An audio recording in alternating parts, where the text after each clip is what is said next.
All right, mic check, 1, 2, and 2, mic check, 1, 2, and 2. I hope I am coming through just fine. Also, full disclosure, oh, that would, okay, I see what's going on that. Hang on. I actually do have to fix that. Okay, so, I futzed around with some of my tracking settings. Hi, Mecca, how you doing? I futzed around with some of my tracking settings, mostly so that I could use more of the features the new VTube Studio update adds, which you might be like, wait, you use VTube Studio? To which I say, kinda? Um, I use a very specific part of VTube Studio that doesn't actually involve me running the app. It is literally just having the NVIDIA RTX tracker on it, so that I can have iPhone like tracking for my facial expressions. I've been doing that for months. But how do I put it? Oh, my brain stopped working immediately. Either way, I use that tracking software and I'm like, oh, they updated it to make way for the 50 series cards so that when those come out, they can use pretty much all the extra features that it's gonna add. Cool. Genuinely awesome.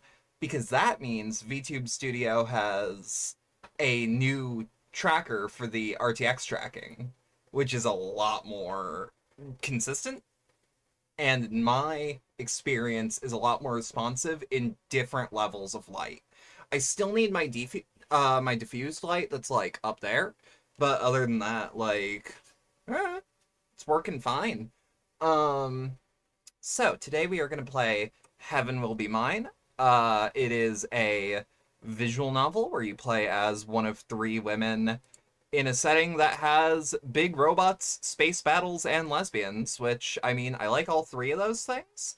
I know very little, despite most of my friends loving this game, at least to some degree. Most of them have at least, like, touched it.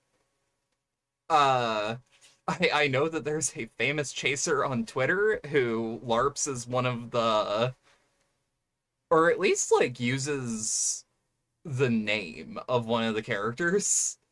And that's all I actually know is Halloween, which I don't actually know how to say that.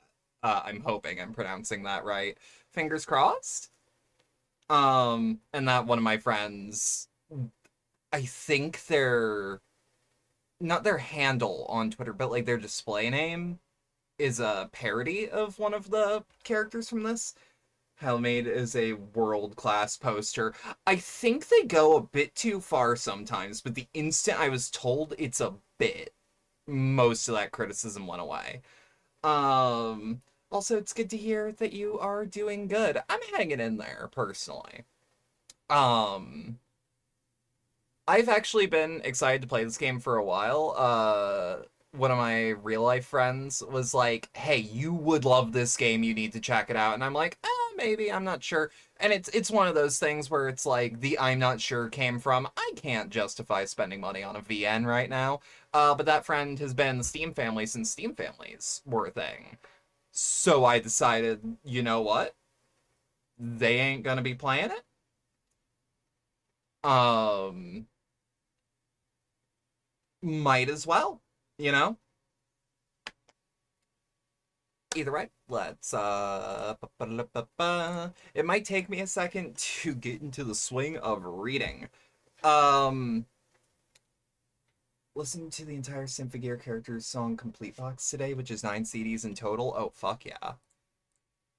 Oh hell yeah. We have a Oh, I wish I could show this on screen, but I don't use whatever the fuck it's called anymore. The display capture. I use game capture. We actually load with a config launcher, which is sick as hell. I love that. Ooh. Okay, is that too loud? You know what? Let's bring it down a little bit. Yeah, we'll just do a new game. Let's read up. Let's read up about these characters first. Faction: Celestial Mechanics, self-ship string of pearls.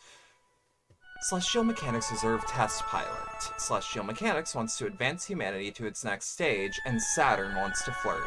But there's no reason she can't do both. Combat-style button mashing, bedroom-style button mashing. So she's a bottom. Faction: Cradle's Graces, self-ship Krun Macula. Cradle's Grace's ultimate weapon pilot. Even if Earth has given up on a new life for humanity in space, Cradle's Graces hasn't, and Pluto will make that dream come true. Likes: succulents. Good girls. Crushing, both kinds. Everyone. Dislikes: is trying very hard not to have any. I admire that. That's a good outlook. And then Lunaterra, Faction: Memorial Foundation, self-ship Mare Crisium. Memorial Foundation ace pilot, fighting for the pilots to join the rest of humanity back on Earth before it's too late. Good at sniping, espionage, double-crossing, ghosting, bad at loving herself, and everything else.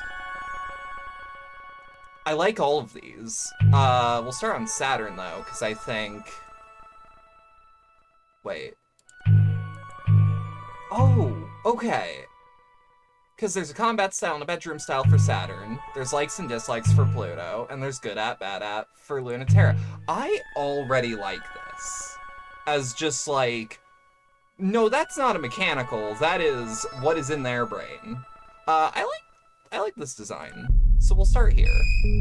The plan is to, I've been told I can do each chapter in a standard sitting. So like, let's see. I'll just do one chapter and then we'll do something else. Welcome, Provisional Test Pilot Saturn. Your clearance level is 1. Testing and maintenance. Warning, potential damage to cockpit hardware detected. Warning, modifying or tampering with cockpit hardware and or firmware is strictly prohibited. Saturn, what are you doing? Notice, bypass override accepted. Notice, launch attempt blocked. No handshake with base.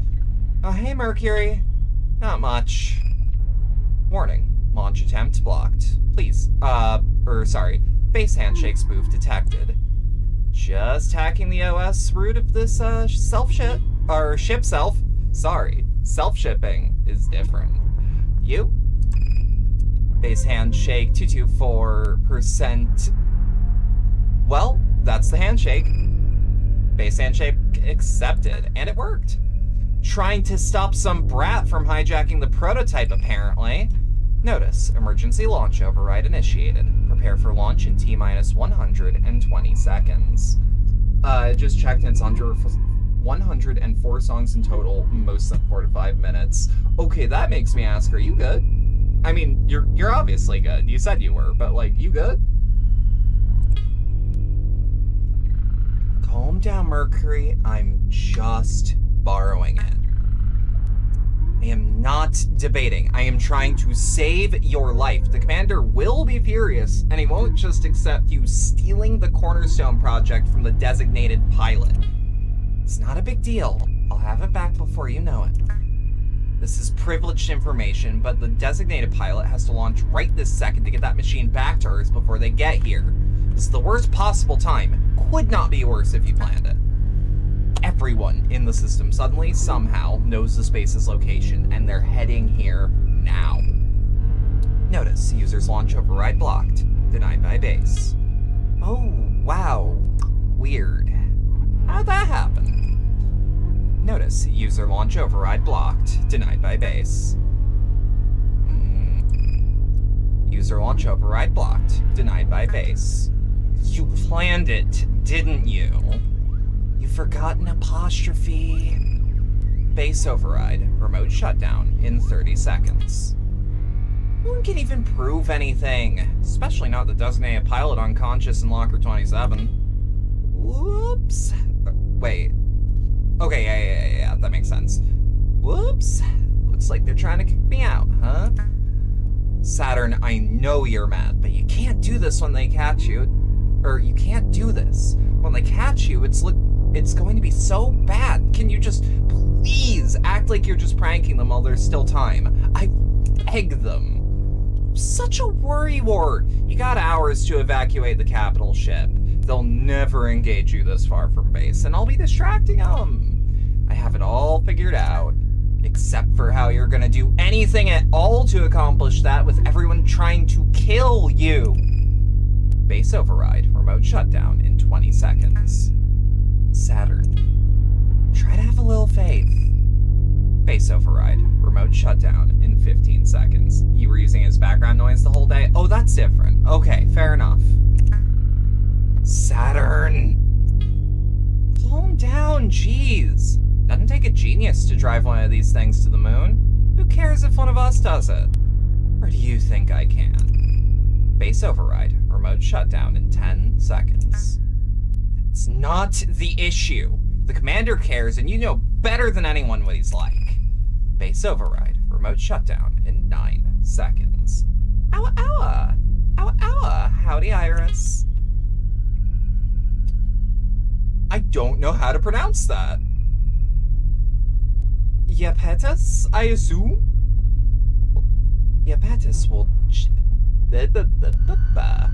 Yapetus will just have to get used to it, lol. Base override, remote shutdown in 8 seconds. Saturn, what are you trying to prove? Base override, remote shutdown in 7 seconds. Base override, remote shutdown in 6 seconds. So much mercury. Base override, remote shutdown in 5 seconds. So much mercury. Give me a little credit. Base override, remote shutdown in 4 seconds. Base override, remote shutdown in 3 seconds. I have much higher ambitions than just being a bitch. IFF sequence missing. Notice, base override canceled. I almost got worried for a second, lol. Welcome, assigned pilot. Full permissions granted. Saturn, I'm gonna die and it will all be your fault. Oh, come on. I'll get this to the moon safe and sound, and let the Severance project be complete. I'll be very good, maybe, and do everything I'm supposed to. Maybe. I know I'm the second choice, but they'd rather have that than nothing, right? Very generous of me, isn't it? They will not accept that. They will sort of have to, though, won't they? Okay, it's like a soft J. So, like, yeah, like a yes sound. Like how, like, when the Swedes or any Nordic uses, like, a J. Is there a way I can, like, scroll up? There is not.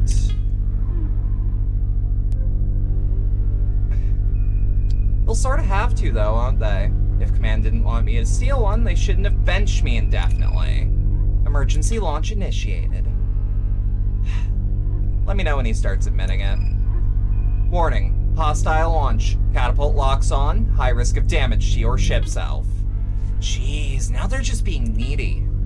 Mercury isn't just the worst when someone doesn't care anymore. Mercury, isn't it just the worst when someone who doesn't care anymore starts clinging just because you found someone new? Notice, prepping weapon systems. Notice, electrotoxin levels searching. Notice, weapons operational. So gross, lol. Emergency launch initiated. Same route as Jupiter. Oh, okay. Can't believe I really did it. I really did it. Everyone who said if I was good I'd get my chance again sure was a liar. I got away and I've got a ship and she's all mine. You're beautiful. I want to know everything about you. I miss this so much. Much better than the test machines when I was in the academy. She is beautiful. She's a wicked machine with a lot of secrets, just as giddy as her pilot to be free. She's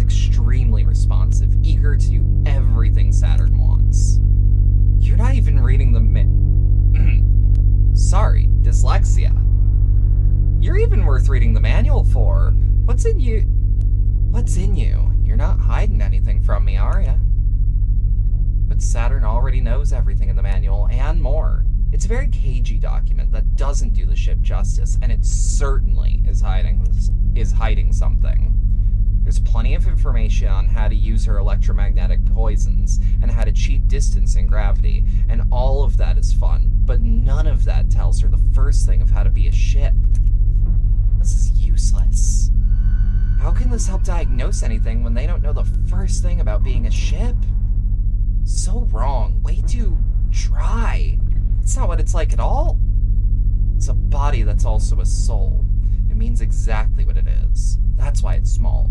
Curved in wicked edges in some places, but curved in soft ways elsewhere. Sharp claws and deadly tail, but cute enough to hug. So perfectly suited for Saturn, one has to understand exactly why they wouldn't give it to her. Sorry, I'm used to Saturn the planet, not Saturn the person. So the way I use it in a sentence makes me have to be like, wait, no, that's a name. I should use a different inflection on that. Whoops. Really perfect. It's better than the human body.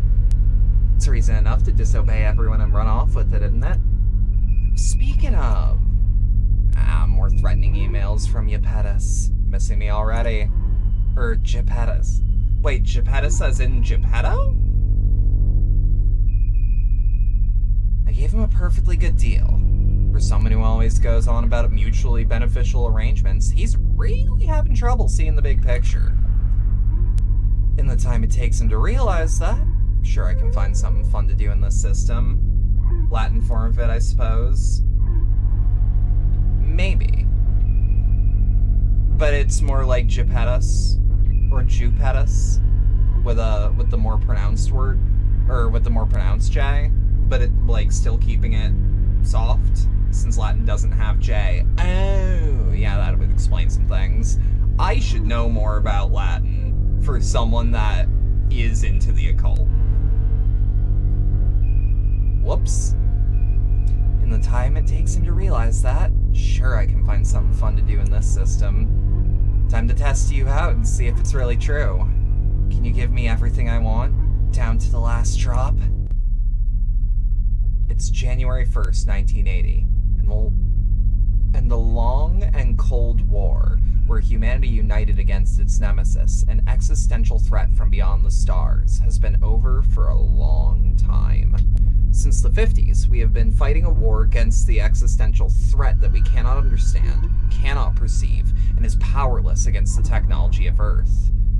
That's a pretty stupid sort of war to fight, isn't it? But there is enough of a mess down here to worry about. Humanity is already the undisputed authority of reality, and we have the physics to prove it. It's time to return to Earth, our home, the seat of the universe. Before Earth takes us back in pieces, let's go home with grace. On the first anniversary of the decommissioning of the International Space Program, we, Memorial Foundation Native Sphere Existential Safety, in agreement with our home planet's unanimous decision, declare there is no future for humanity in space. Let's come home. The Return Resolution, Memorial Foundation Native Sphere Existential Safety. It's January 1st, 1981. It's been 1 year since we declared independence from Memorial Foundation and the rest of Earth. The Cold War is officially over, and it feels so light, without their gravity weighing us down. How can a tiny handful of colonies, terraformers, and schools hold out against the full authority of Earth? Because that ship doesn't fly past escape velocity. To power the ship's elves we made to fight the Cold War, we made tidal resonators to bring the gravity necessary for humans and culture to survive in space. And that gravity is ours now. Enough to make a new world, free from the weight of Earth. If Memorial Foundation wants to kill the future, they'll have to come and take it from us. We're thankful for our cradle's graces, but we're not coming back. Independence Declaration, Cradle's Graces. Okay, this world building? Fascinating already. But hang on. I should Sipped on some water before I did this. Had a little bit of coffee, but my mouth's dry now. It's January 25th, 1981. Memorial Foundation and Cradle's Graces have been having fun for a little over a year, and nothing is breaking the stalemate. Earth is getting impatient. They have good reason to believe that the existential threat is posed by a divided humanity in space is much greater than any theoretically malevolent entity outside the native sphere. While the kids are fighting, Earth is getting ready to list the humans remaining in space as part of the existential threat, and when they do, they'll send real armies.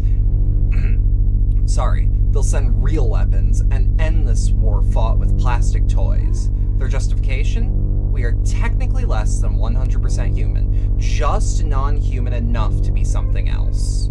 It's hard to believe they're really onto us. It's time to make a drastic move.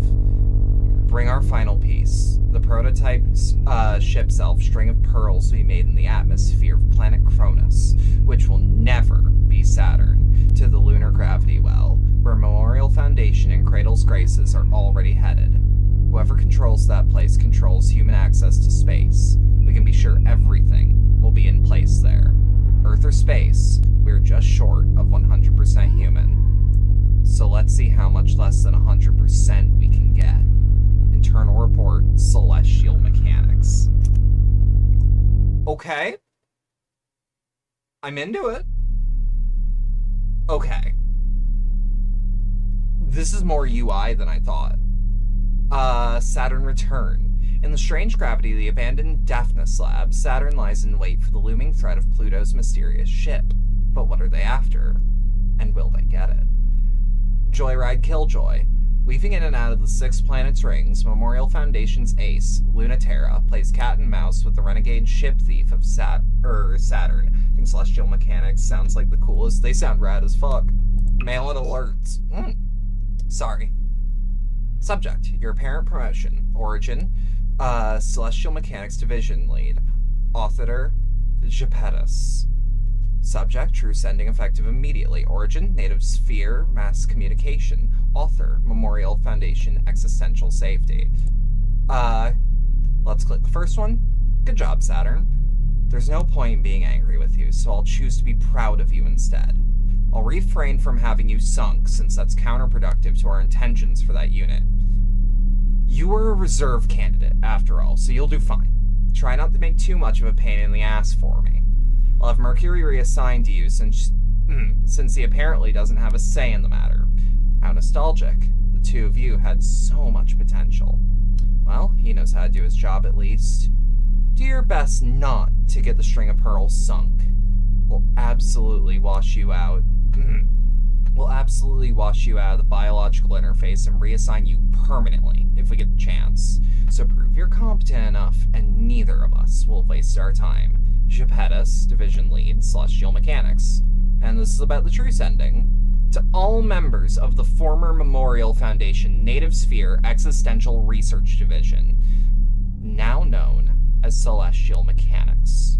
This message serves as a formal acknowledgement that this branch has violated our trust and broken the provisions of the 1981 Memorial Foundation Consensus by violating Clause 3, the development of a variable gravity engine, and Clause 7, installation of a variable gravity engine into the ship's elf string of pearls. Celestial Mechanics will no longer be listed as part of Memorial Foundation. They will be formally relisted as an independent entity and considered a true existential threat by Memorial Foundation Native Sphere Existential Safety. We are still offering forgiveness, so please defect as soon as possible, while the appeal grace period is still in effect. Please otherwise expect tidal retaliation for existential endangerment of human culture. Halamede, Princess, Memorial Foundation, Native Sphere, Existential Safety. Alright, let's get our comms. This would be Mercury. Boy in space on purpose. Consummate Bridge Bunny. Not responsible for Saturn. Bridge Bunny's a good one.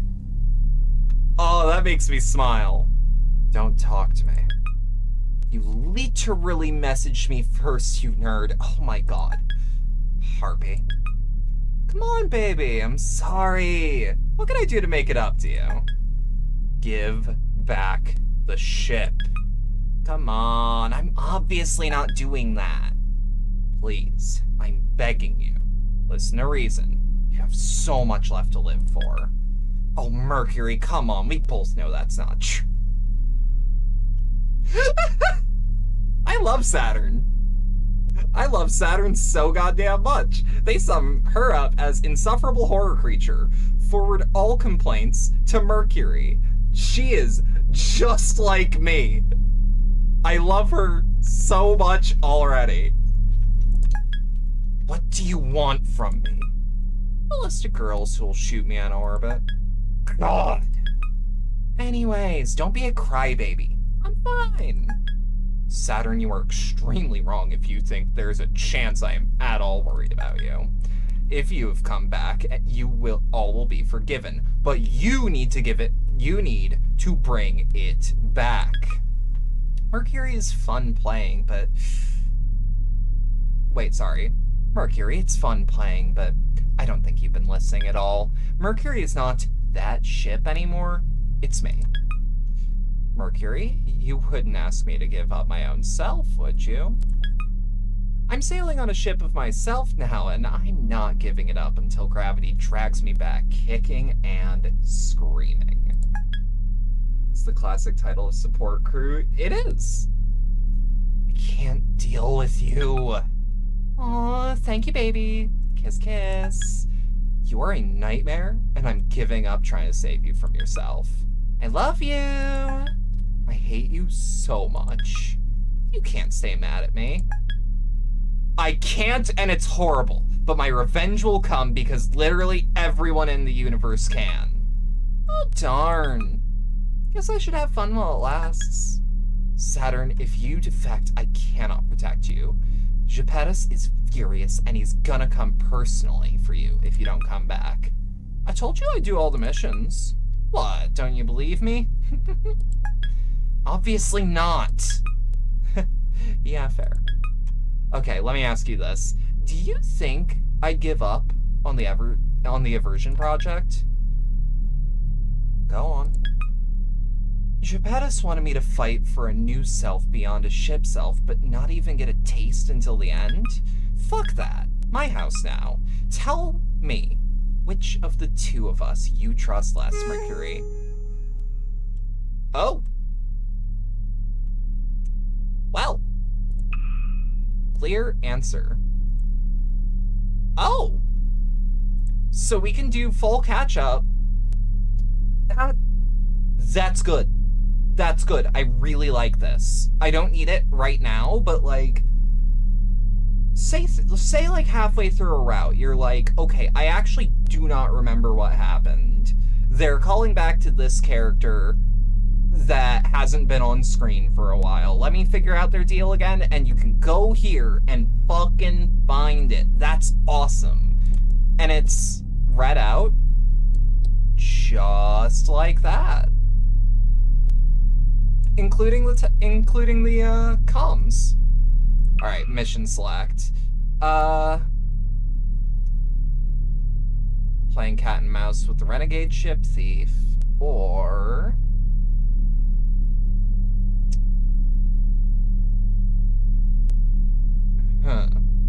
let's do Joyride Killjoy. Please tell me how long you're going to be engaged in this. May I stress again, incredibly dangerous, giant waste of time. Until they start sending someone interesting after me, Mercury. The whole fleet would be after you if you hadn't damaged the entire launch hangar when you stole that. Could they even take me out while I'm flying this thing? No, but it won't stop him from trying. And let me stress this info packet is a gift purely to prevent your ship self from falling into enemy hands and not an indication of any sort of forgiveness. Let me worry about Gepetus, Mercury. He's gonna be a lot less grumpy when I clear the way for us and celestial mechanics to return to the native sphere. I've got it all figured out. You absolutely don't, but okay. Did you read the info packet? Ace Memorial Foundation pilot Lunaterra in hot pursuit with escorts. Plan planned to attack on the lab arrived after you escaped. Do not engage under further circumstances. Boring. But this part's good. I don't expect you to control your impulses, but even given that you're just like that, she is the last person you should be trying to fight on purpose. Sounds like I should definitely fight her on purpose, right? I hate you. Come on. The carrier's never gonna make it out of this system if I don't. You don't know how to pilot your ship. She's a veteran since the Cold War. You're gonna get yourself captured and humiliated and the ship trashed. So you're saying there's no downside. Why are you doing this to me? And she's 6'1", huh? Your attention to detail is so useful sometimes. You're using me to cruise? Your taste is so awful. I hate you. Oops. Looks like one of our escorts is in range. Sorry, gotta go. Surprise is all I got, you know. I wish Europa would stop sending me boys who can't control themselves. Having fun dismantling my escorts? With the string of pearls' fingers, Saturn carefully peels the mechanical musculature out of the poor ship's arm she's holding, a souvenir of the last of Lunaterra's escorts that she sent crying too easily back to their base. It's still sparking and oozing, and Saturn wishes her ship had a mouth so she could suck it out like crab meat. Maybe she does have a mouth-like machine that... Maybe it does have a mouth-like... Sorry. One more time. Maybe it doesn't have a mouth. The machine has many. One more. It's the... To pick out what the hell's going on here, it's the maybe it and the doesn't. That is literally, like, I'm focusing on it right now, so it's whatever. But, like, these three become one line for some reason. I cannot explain it. Maybe it does have a mouth. The machine has many mysteries the manual doesn't explain, and Saturn's still learning them. Though I suppose Europa's learned her lesson about sending me girls who can't control themselves. Oh, really? Hey, that's really interesting. Mind telling me more? Oh, she's a hacker too. How amusing. There's nothing too interesting on this comm frequency. Oh, you flatter me. But hey, what did that mean exactly? The part about the girls who can't control themselves? I really want to hear more.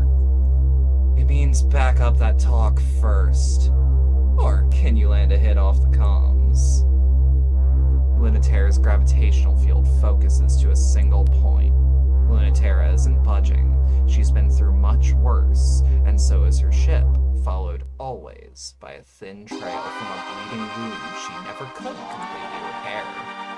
The Mare Christian's over 2 decades old, but Saturn can't even land a hit. It's regal and stiff, dressed in cold metallics, weathered and refurbished. The archetypal prototype for all other ship cells, still going on after all these years. Still furiously untouchable, the string of pearls hasn't gone down no matter how hard and how much she's been rammed with that spear, but she hasn't even nicked Lunaterra's ship once. Not bad at all for a joyride, but you can't get one hit in.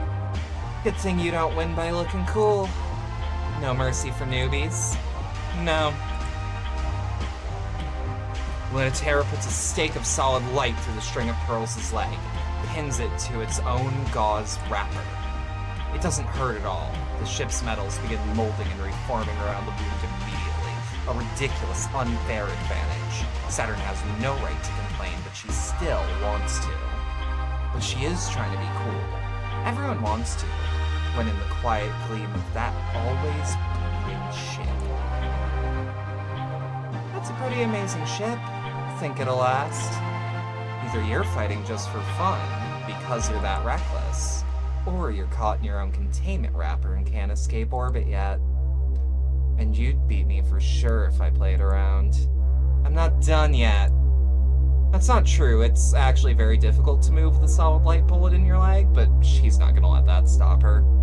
Saturn is suddenly closer that Saturn is suddenly closer than she logically could be, claws bubbling, but Lunaterra effortlessly slips away and kicks Saturn's ship directly in the chest. Yeah, we're done. Or yeah, you're done. The containment wrapper is still stuck to you, so your movement's off. Doesn't seem to have stopped you that much. Right? It was so rude of them to try to stop me. Seems cruel to take it away when you're having so much fun with it. Same as you, right? Do I know you? Everyone knows Memorial Foundation's perfect ace. But do I know you? So I do, don't I? Let me add to this thing and I'll tell ya. Why should I? Because you can't help yourself. Besides, don't you want a real fight? Can you promise it'll go different? I can promise it'll be more fun. You are asking me to totally abandon my duty to bring you back and do that instead? What? You won't? The legendary pilot who defected from Memorial Foundation then double-crossed the rebels she abandoned them for can't be opposed to a little fooling around with the enemy. I guess you do know me. Want to trust each other? Or is it more fun if we don't? It's more fun if they do, and Saturn gets embarrassed. Or it's more fun if they don't, and Lunaterra gets owned. How about... Wait, betray. Outcome favors Memorial Foundation. Loyal. Outcome favors Celestial Mechanics. Okay, so hear me out. Saturn is here to fight and fuck. This moves the needle. Never forgotten. Every story told. How was that? Did it hurt? It's just weird. It's weirder that it doesn't hurt. It's easier for Lunaterra to cut through the malleable flesh of the string of pearls directly than untangle her from the wrapper. The flesh reforms quickly, so that she has to work patiently. String of pearls might be impossible to destroy. Even if Saturn can't land a hit, Lunaterra feels like somehow she's the one who got lucky. If just this hurt, you'd never... If just this hurt, you'd never be able to fight. Your brain's giving you more nuanced information. You're very sensitive. Lucky. You'll get used to it. If you're more serious about... If you're serious about next time, think of yourself as something a little bigger. You like that. Being big. I'm glad I trusted you. Stop shaking then, or ask me to go easier. Just a little easier. Of course. Do you remember me yet? I thought you'd remember the name of at least some of the girls you made out with in the supply closets. That's a good expression, Lunaterra! Your face! Just kidding, but sorry, it was worth it. You weren't kidding about still being dangerous. Every pilot knows ya, by both of your reputations. You're definitely Saturn, because no one has hated me as much as you.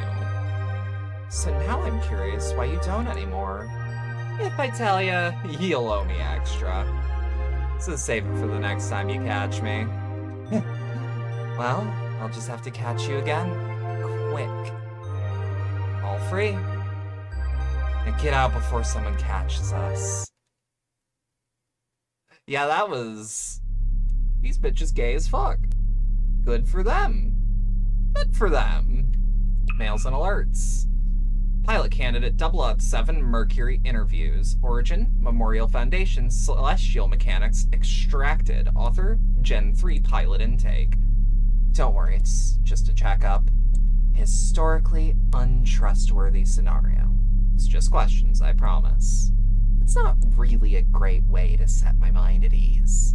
Just let me answer the just answer the questions, okay, wise guy? Fine. Have you experienced a sense of vertigo or a loss of balance for a period lasting more than 2 minutes in the last month? No. Are your eating habits changing at all recently? No. Have your no. Mercury, work with me, please. Why? You work with me.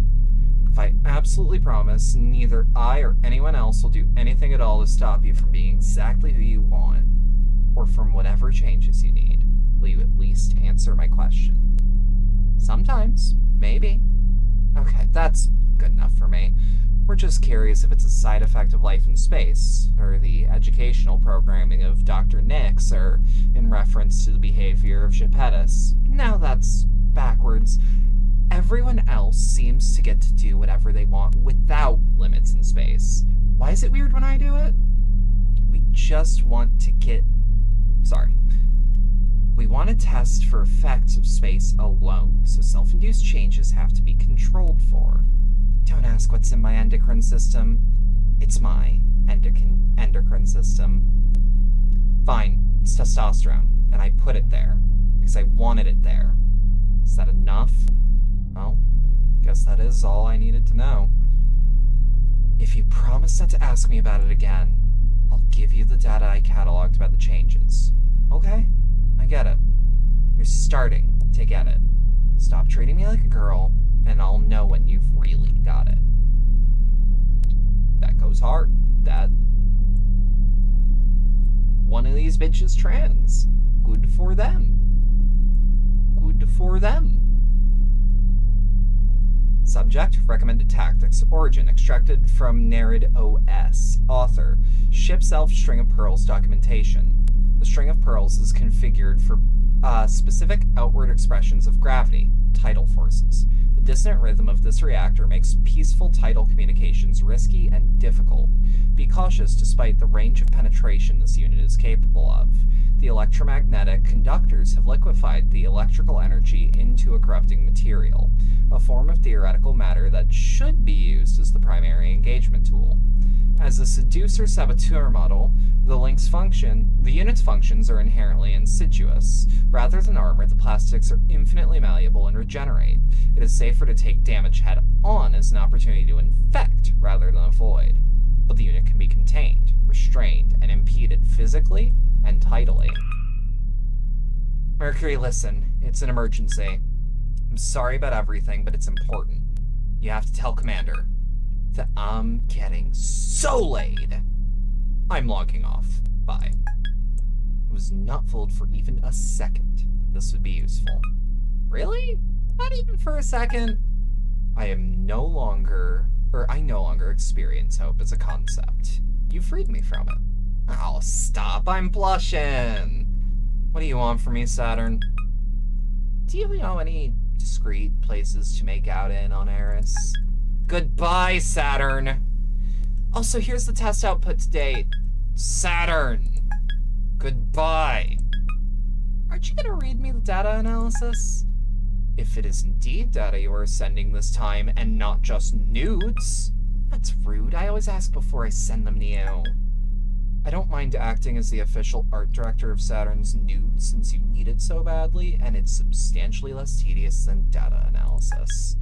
But if you were as punctual about sending data as cockpit selfies, I would have a lot more data to report. Why are you so incredulous all the time? You stole the prototype, might I remind you?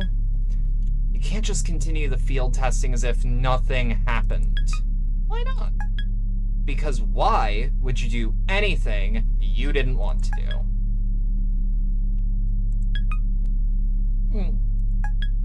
What are you planning?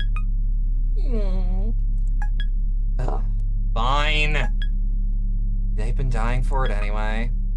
Cool, how'd I do?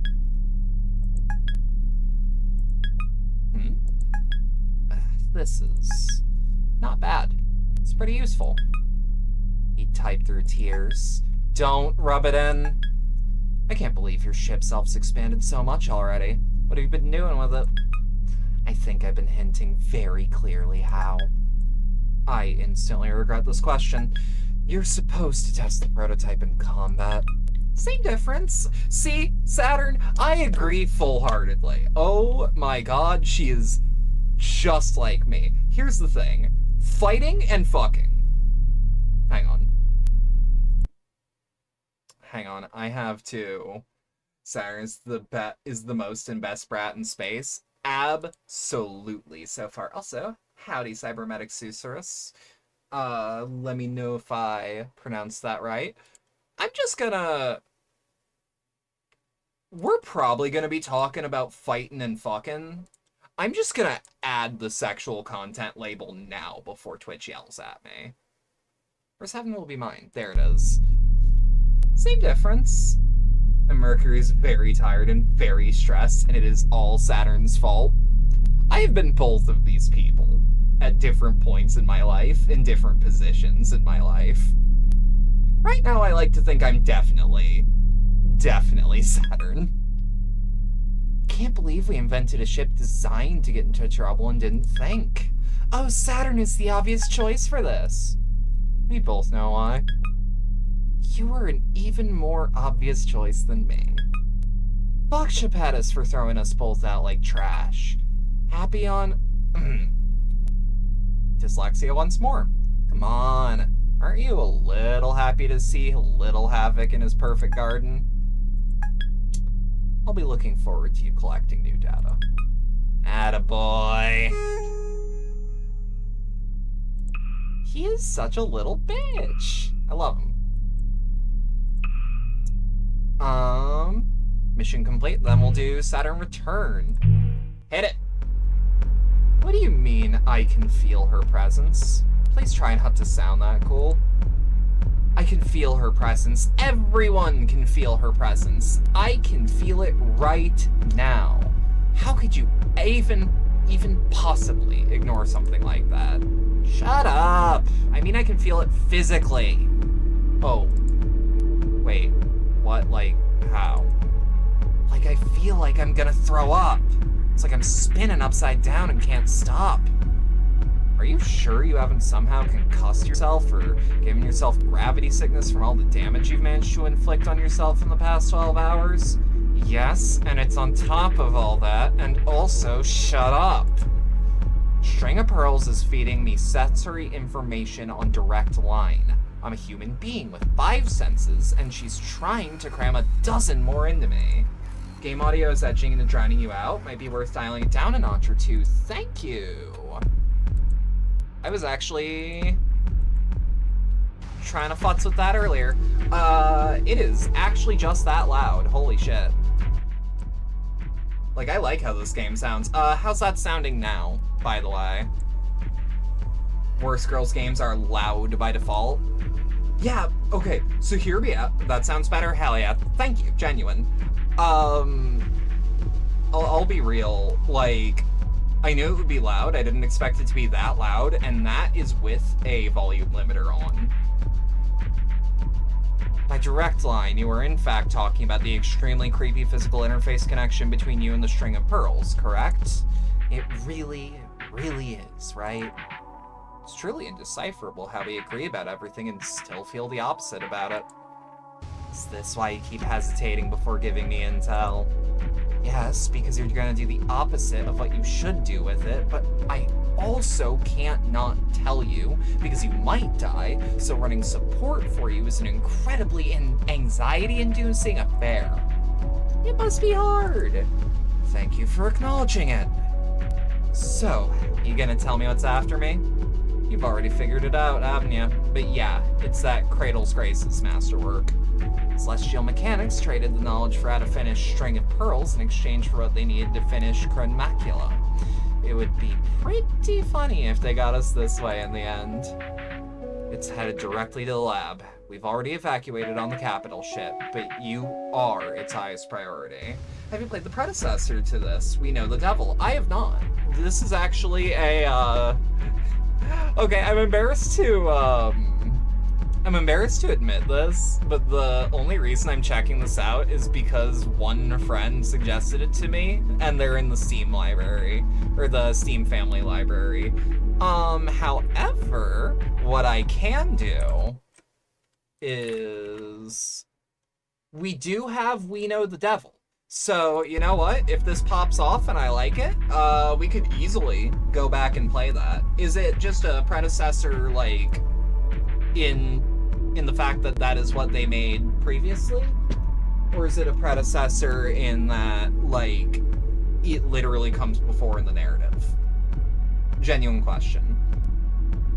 Said directly to the lab. We've already evacuated on the capital ship, but you are its highest priority. Should I play bait? If anything, it's more important for you to get back to the native sphere first. In order for us to make contact, we need the string of pearls. We believe if you hide in the abandoned Daphnis lab, you can use the decaying gravity furnace for cover. Yeah, I usually recommend someone who hasn't played We Know the Devil finish their first route of Heaven Will Be Mine, and then double back to complete We Know the Devil first. Okay.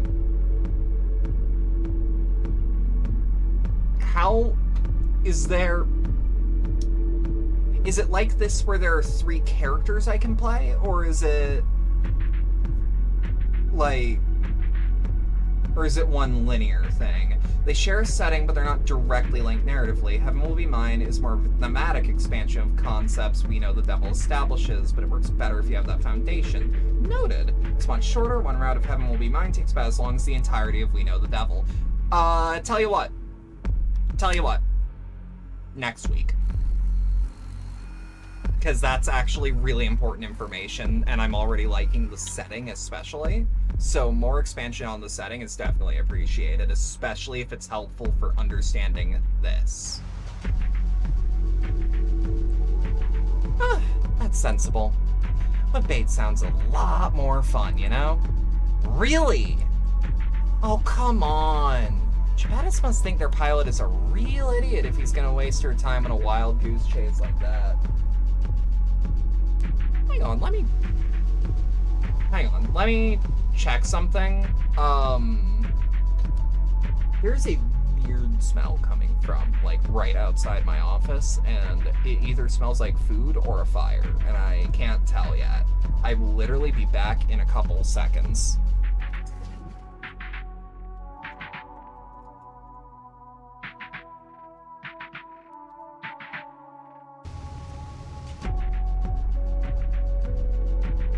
I wish it was just you smoking, but it does not smell like cigarettes or weed. I also wouldn't think the smell of weed is weird. Be right back.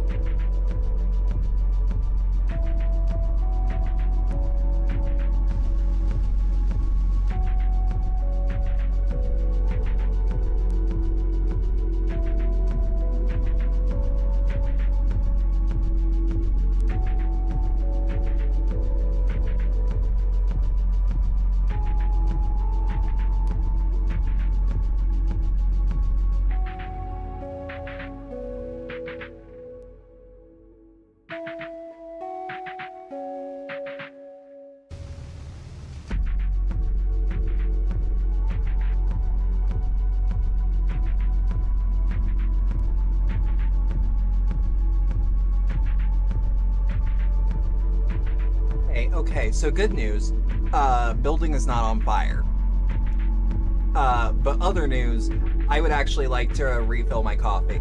Hey CJ, happy Valentine's. I'm on BRB right now. I'm just letting people know that I'm gonna be longer than I thought. It was just pizza.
Alright, I am back. Sorry about that. I just need a second to make sure all of my tracking... Yep, that's as it should be. Just wanted to keep this screen up. Oh, come on. Chipettis must think their pilot is a real idiot if she's gonna waste her time in a wild goose chase like that. He wouldn't just sacrifice you like that. He would. There must be backups for making contact.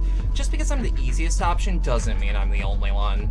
He's testing to see if I'm worth listening in, or just to get myself killed. Sorry. I fucked up. That whole thing. He would. There must be backups for making contact. Just because I'm the easiest option doesn't mean I'm the only one. He's testing to see if I'm worth investing in, or just gonna get myself killed. Yay to non-incendiary buildings? Oh, for sure. But, like, sometimes you smell food, and you don't recognize what food, but it smells like hot, if that makes sense. So you think, oh, the hot smell is the building I am in on fire. One fear. Why run? Why not have it out with her? I bet she's thinking the same thing, too. Be careful, Saturn. If you can tell what they're thinking, they can tell what you're thinking. Please. If I really could do something like that, they wouldn't have kicked me out of the pilots. Then how do you know the pilot's a she? Because boys can't pilot. Daphnis, the tiny sphered moon, so small it barely earns the name, tumbles through the Keller Gap, ruffling the rings of the planet it orbits. It houses the last laboratory of Earth's decommissioned space program, training ground of failures like Saturn, and special girls like Pluto. Give me 2 seconds. Oh, goddammit. Saturn remembers it feeling cramped, anxious, and scary. No, wait, Pluto remembers it that way. Saturn remembers when it used to feel so special to be chosen, a candidate for the last generation of pilots. But didn't Pluto feel that way too? Sometimes two things are true. In this place, gravity is quietly degenerating. The distances are becoming ambiguous, between past and presence, between me and you. The Daphnis lab seems smaller to Saturn now, though not as tiny as it feels to Pluto, and that's obvious. No longer people-sized as she tears through it like the worms in an apple. But there's a much bigger worm in there, and she doesn't know if this was a good idea. Where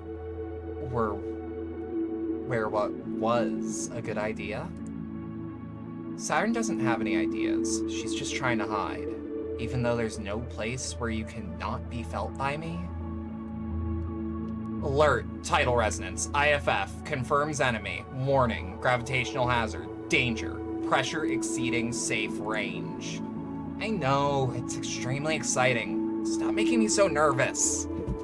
Supermassive, small enough to hide in this complex, but with a dual reactor denser than the entire moon compressed into the head of a pin. An hour ago, and Saturn felt the burped. An hour ago, and Saturn felt the gravitational pull of something so big and so close and so powerful, the interior of her cockpit creaked with pressure, and her head, heart, and eyes welled up with tears. Something that couldn't be anyone other than Pluto. Cool. She must be pretty big, huh? Why is it she's so hard to find? Saturn has no idea. Why do I have the feeling someone's laughing at me? String of Pearls like, alert, some very big and scary is here. It's just, I've already turned on, you don't have to tell me. That shit is straight up me in most games, where it's like, I am hitting the actual Lieutenant, the enemy are surrounding us. That simplifies the problem.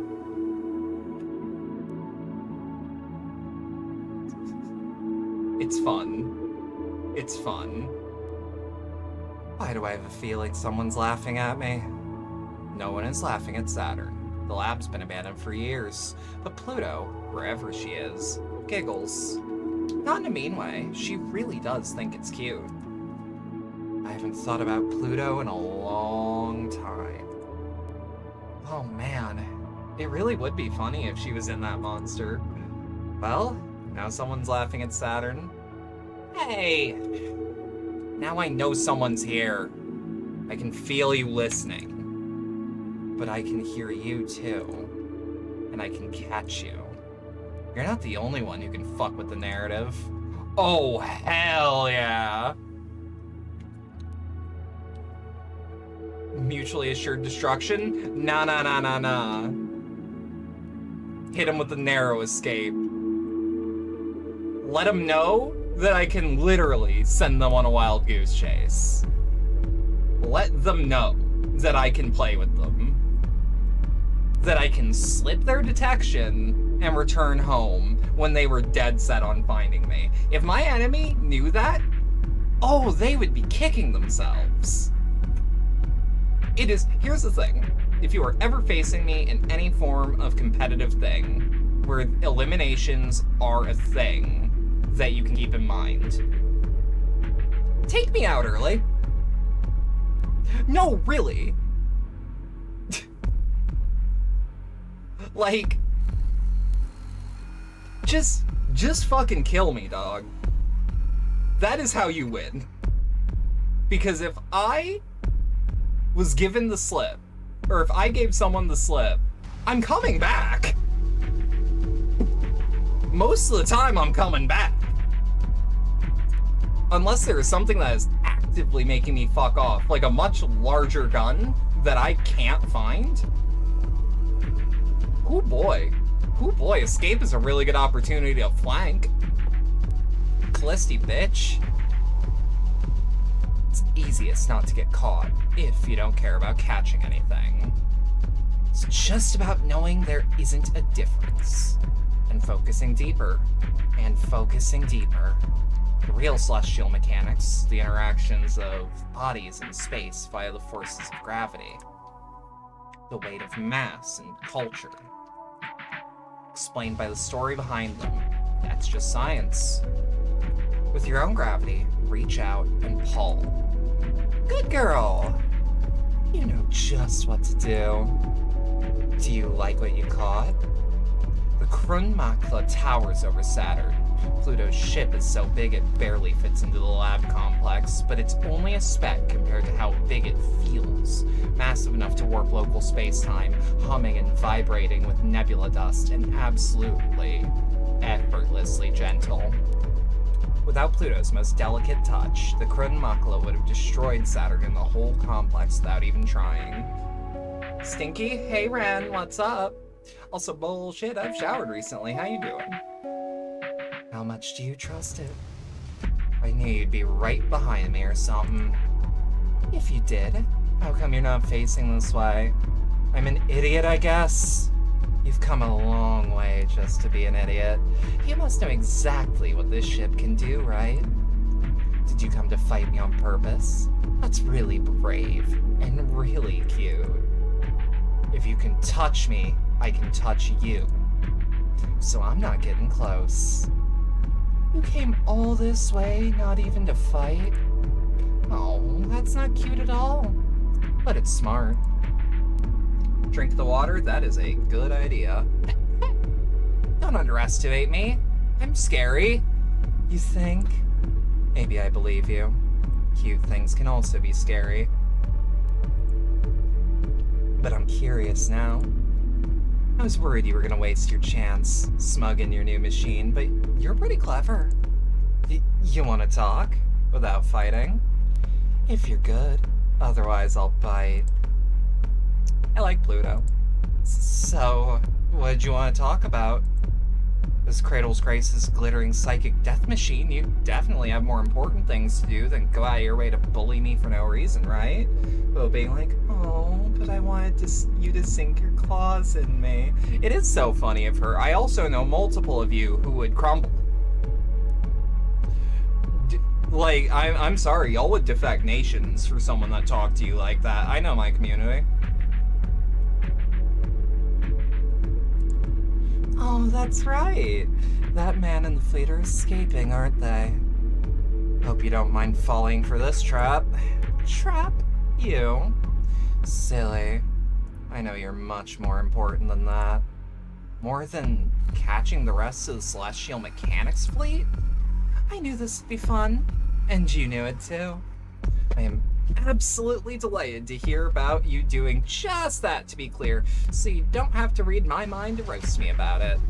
I can't read minds. You know that's not how it works.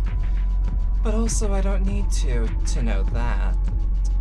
But I did want to know how the biggest overachiever of my juniors turned into such a bad girl. If you really remembered me, you'd remember I wasn't ever good. I do remember you. Even if you're not that good at being bad, do you know what you're doing? With that machine that's so dangerous we don't even want to find out what it does? I think you answered your own question about why I'm keeping it. Are you gonna stop me then? But you don't want to. Hey, stop, don't pry into me. If you're pitying me, I'll make you regret it. Not all of us come out perfect like you. Some of us get thrown out before they even see use at all. I won't pity you.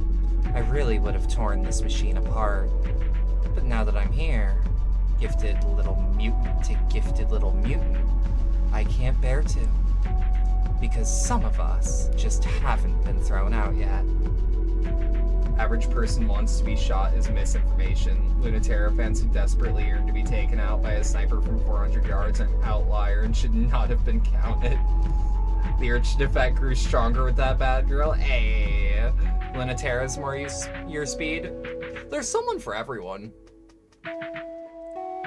Lab-grown girls like us should stick together. I might still make you regret it. Winning isn't my most important task. Not yours either. Are you sure about that? You're not who I'm worried about. It's only your boss I can't forgive. Oh, I love hearing that. Tell me more. I'm getting a crush already. Regretting it now? Don't worry. There's nothing you can make me regret. It's not defection if you're making out with a girl over it. Oh, it's defection. It's like how you can have a good reason for killing someone. You can just have a very good reason for defecting, and that's a very, very good reason. Ever since the day Mars began, Mars has been doomed. No, there will never be a planet Mars. That name is reserved for spaces where human life, gravity, and culture reign. This is just bitter Aries. But like the stingy, inedible weeds that grow when nothing else does, Cradle's grace is dug in, and we can't get them out. The colonies are wrecked, the terraforming engines are broken, the gravity furnaces are out of control. There's no resources left on this planet, no strategic value. This planet doesn't even exist. It is an inert rock. There's no point in fighting. There is no need to fight. Ship's elves can't keep you alive alone forever. And even if that was the case, we would leave tomorrow and claim victory. We could leave tomorrow and claim victory. Most of the Memorial Foundation and SES fleet already did, and that's why there's barely any of us left. And why we can't get them out. What? Why don't I go home too? And leave all those idiots just to fucking die on a rock? Who do you think we're doing this for? External communications on August 31st, 1978 by Memorial Foundation troops.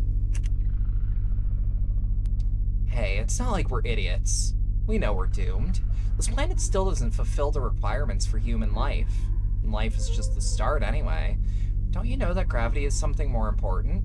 You do understand celestial mechanics, right? Matter is made of tiny particles, but enough of it exerts gravity that stitches the universe together. Culture is made of tiny humans, and enough of it together can decide what's real and what isn't. It is really quite fucked up that this is how decisions about humans get made. Enough humans can decide anything, and then it'll be true, even about what's human and what's not. They don't even have to wait for the deadline. They've already decided that any human without their feet planted on the earth is in fact not a human. That's a pretty unusual thing for humans to do. No differences of any kind need to exist. We'll just be aliens, and then they'll send their real military after us, and we'll die. But if we just hold the line... but if we just hold the line here, for our princess to get through and make it to the moon, she'll open up the gravity well, and then we get to decide. Internal communications sent on January 25th, 1981 by Cradle's Grace Irregulars. It's morning on Ares, but what's time in space?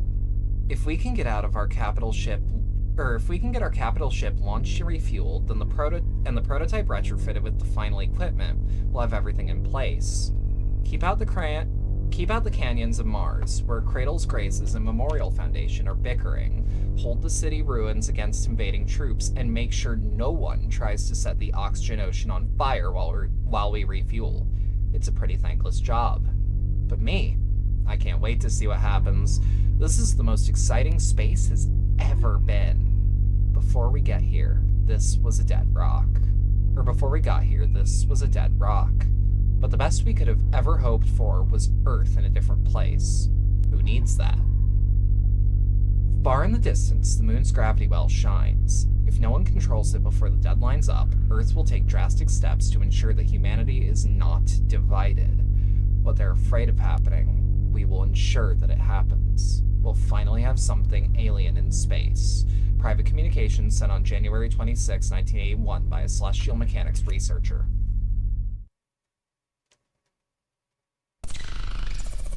Oh! There's a root corruption. Error. Missing parameters not detected. Mission results needed for gravitational slingshot permissions. Error. Navigational shortlist not found. Manual inject /mission results.txt. Mission parameters found. All results perfect and amazing. Wow. Thank you, Saturn. Flight path generating. Fleet class Cronus orbit refuel on planet Ares Lagrange Colony Pass. Classified operation Earth's moon. New standing orders coming in. Ares. Guard Celestial Mechanics Fleet refueling on Ares' oxygen ocean. Stay out of trouble and do not engage Memorial Found troops patrolling in immediate vicinity. Accept orders? No. Error. Cannot proceed. Manual inject. Accepted. Normalizing gravitational slingshot effect. Prepare for immediate launch to Ares. Okay, so now we've got one more email. Subject, Origin, Celestial Mechanics Fleet, misfired transmission. Author, junk data, error. Oh my god, sorry for getting back to you so late, but I was in the middle of a meeting. My phone buzzed so much the director asked me if I needed to take a call. I swear you did this on purpose. I don't think you really need feedback on your nudes that quickly, even though, yes, they're really important to me and I can't stop thinking about them or getting any of my work done, and my presentation suffered greatly for my lack of focus. I expect you're prepared for a little payback, and even after I sent you my schedule so this wouldn't happen again even. Hey, you wouldn't have asked me for my meeting time so that you could send me those at the worst possible moment, would you? Hey, I already know the answer to that, so why didn't you tell me this? Why could I never get enough of you? Huh. Be careful today. I'm never careful any day, so... I'm serious this time. Heads up for this comms referencing grooming behavior. Good to know. That doesn't tend to bother me, but thank you for the content warning for those that do need it. I'm serious this time. Pettis is in the field today.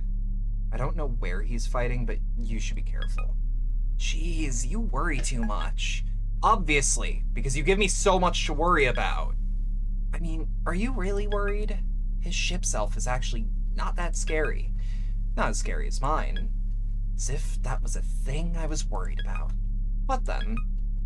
Oh, no, I'm not even thinking about letting our mutual ex touch me. I won't even fight him. I'll curve him the second his tide so much as tremble against my plating. Why would you worry I don't even slightly hate him less... Sorry. Why would you worry I don't even slightly hate him less than you do?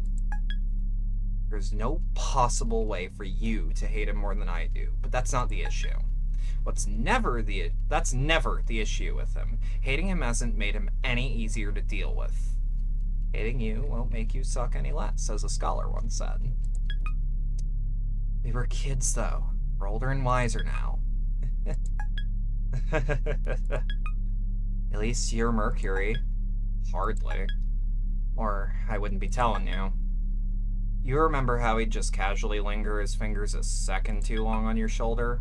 In front of everyone? It was so gross. So gross. I loved the attention every time. It made me so smug.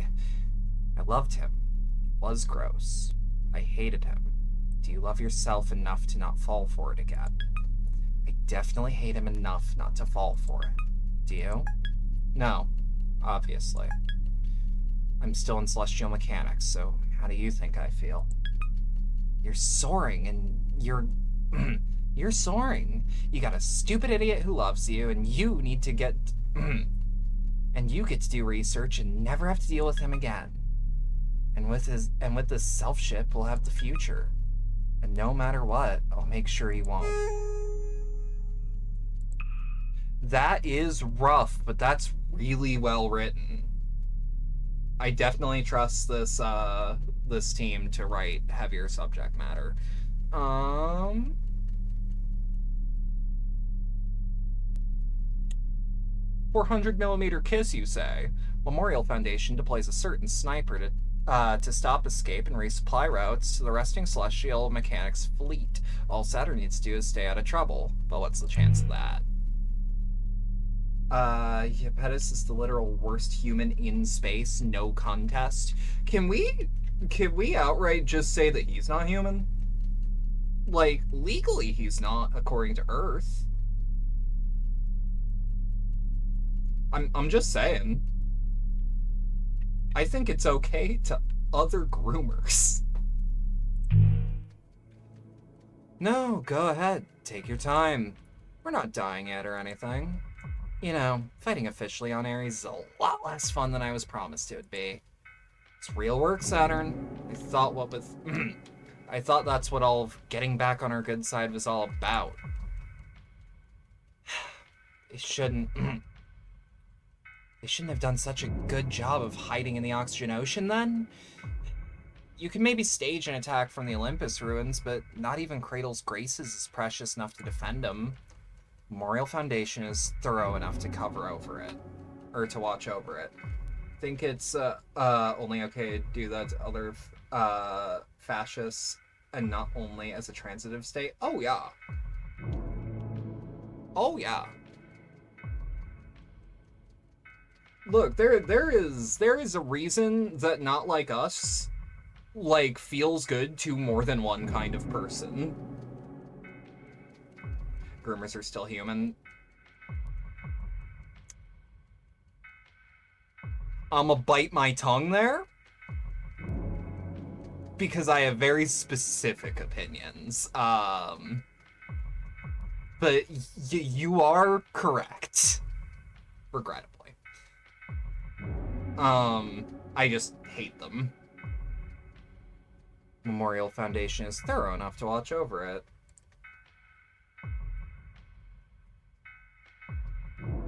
Wait. Is that an uppercase I? Okay. Now that I know that that is an uppercase I, that makes a lot more sense. Of course. Only they would be that annoying. There's recent activity here, and they want an investigation. They're just being paranoid. That's a stupid plan, and they're only sending someone there to waste their time chancing we're dumb. Or baiting us. Would they really send their ace if that was the case? Wait, that old Memorial Foundation warhorse, you mean? Why didn't you tell me the most important part first? Coordinates now, please. Saturn, I really hope that you're not actually... Yeah, I'm feeling like, you know, Command is right, actually. That area needs some really thorough investigation, just to be sure. They're shitty, awful humans, but they're also most likely family of their victims, and othering them can make it too easy. Yeah, you know what? That is actually a good point. I think that's my favorite fact about this game. Literally made to be so hateable that they censored his face so that there wasn't a chance anyone could find him hot. That's awesome. I really like that. What's with the sudden enthusiasm? It's really not. No, wait. It's exactly like you. When you said you fought off the Mercurium pilot, what were you actually doing? You're talking about, Mercury. I was so dutiful and brought this back in one piece. That means I won. So don't worry about it. Why are you acting like this? Or, sorry, why are you like this? Saturn gets no-scoped by Lunaterra. Lunaterra gets the point-blank encounter. Yeah. Up close and personal. Romantic, even. EVB and Max Schwartz are very good at what they do. Do the point-blank. Okay, so that's what I was gonna do anyways, but I am gonna be choosing the routes as I want to see them. So like, a Lunaterra fan that doesn't think the other option is, quote, just as hot. The balance shifts, because Saturn moved and Lunaterra couldn't. I mean, like, hang on.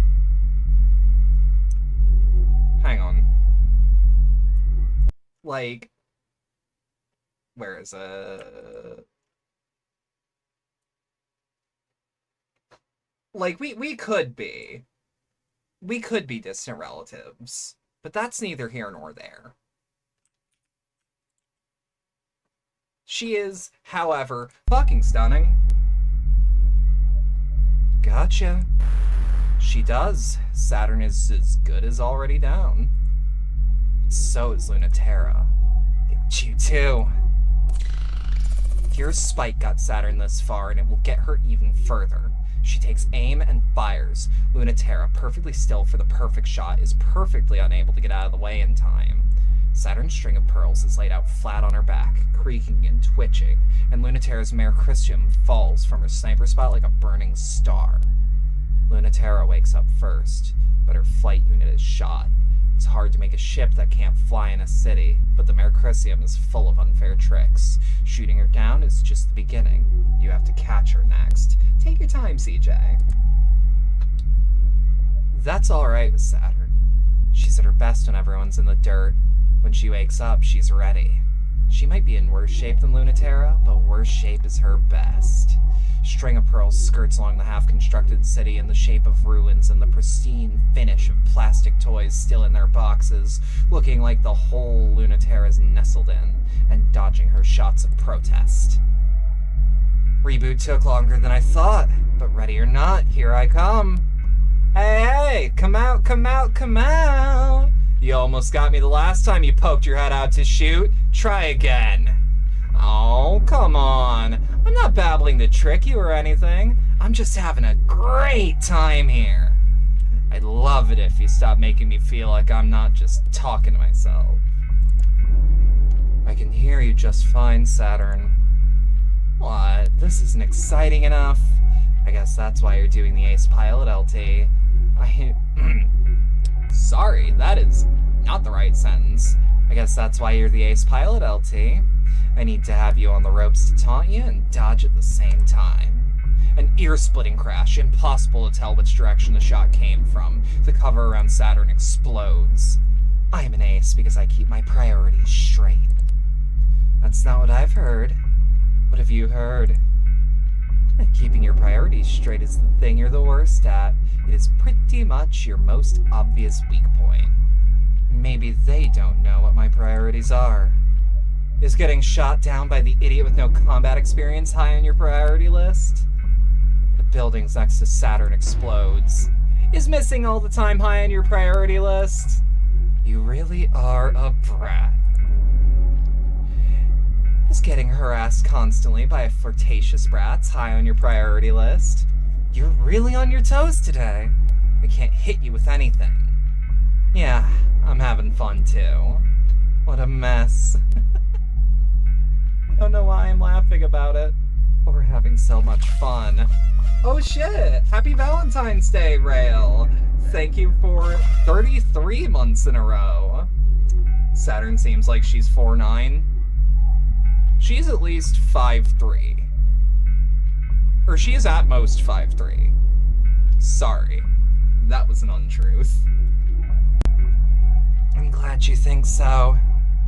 It's a funny kind of date, if you put it that way. If this fighting is just play fighting, then keep playing with me. You should be careful, though. You never know what I might try next. I've got so many plans for dragging you out in the sun. Like what? Are they working on me? Of course. Stop underestimating me. I'm executing several plans as we speak. You're not at all ready, Lunatera. I'm not giving you any way out. You're not going to at least give me a hint? I'm in a disadvantage here. You can't trick me into giving it all away. But maybe you're right. Maybe I should be generous and let you know just a hint about one plan. You're generous. You should know this, but winning isn't my highest priority. It wouldn't mean that I'm easy, though. Hey, we do think alike, at least on the first half of that. If you love winning, the stalemate of this whole conflict should bore you to tears. All that's left in space are second-choice pilots who suck at things like winning, no matter how good they are. I'm the second choice, but the pilot's what's here right now, and no one else would have thought of the plan that I did. I'm a second choice, too. Or I wouldn't be here.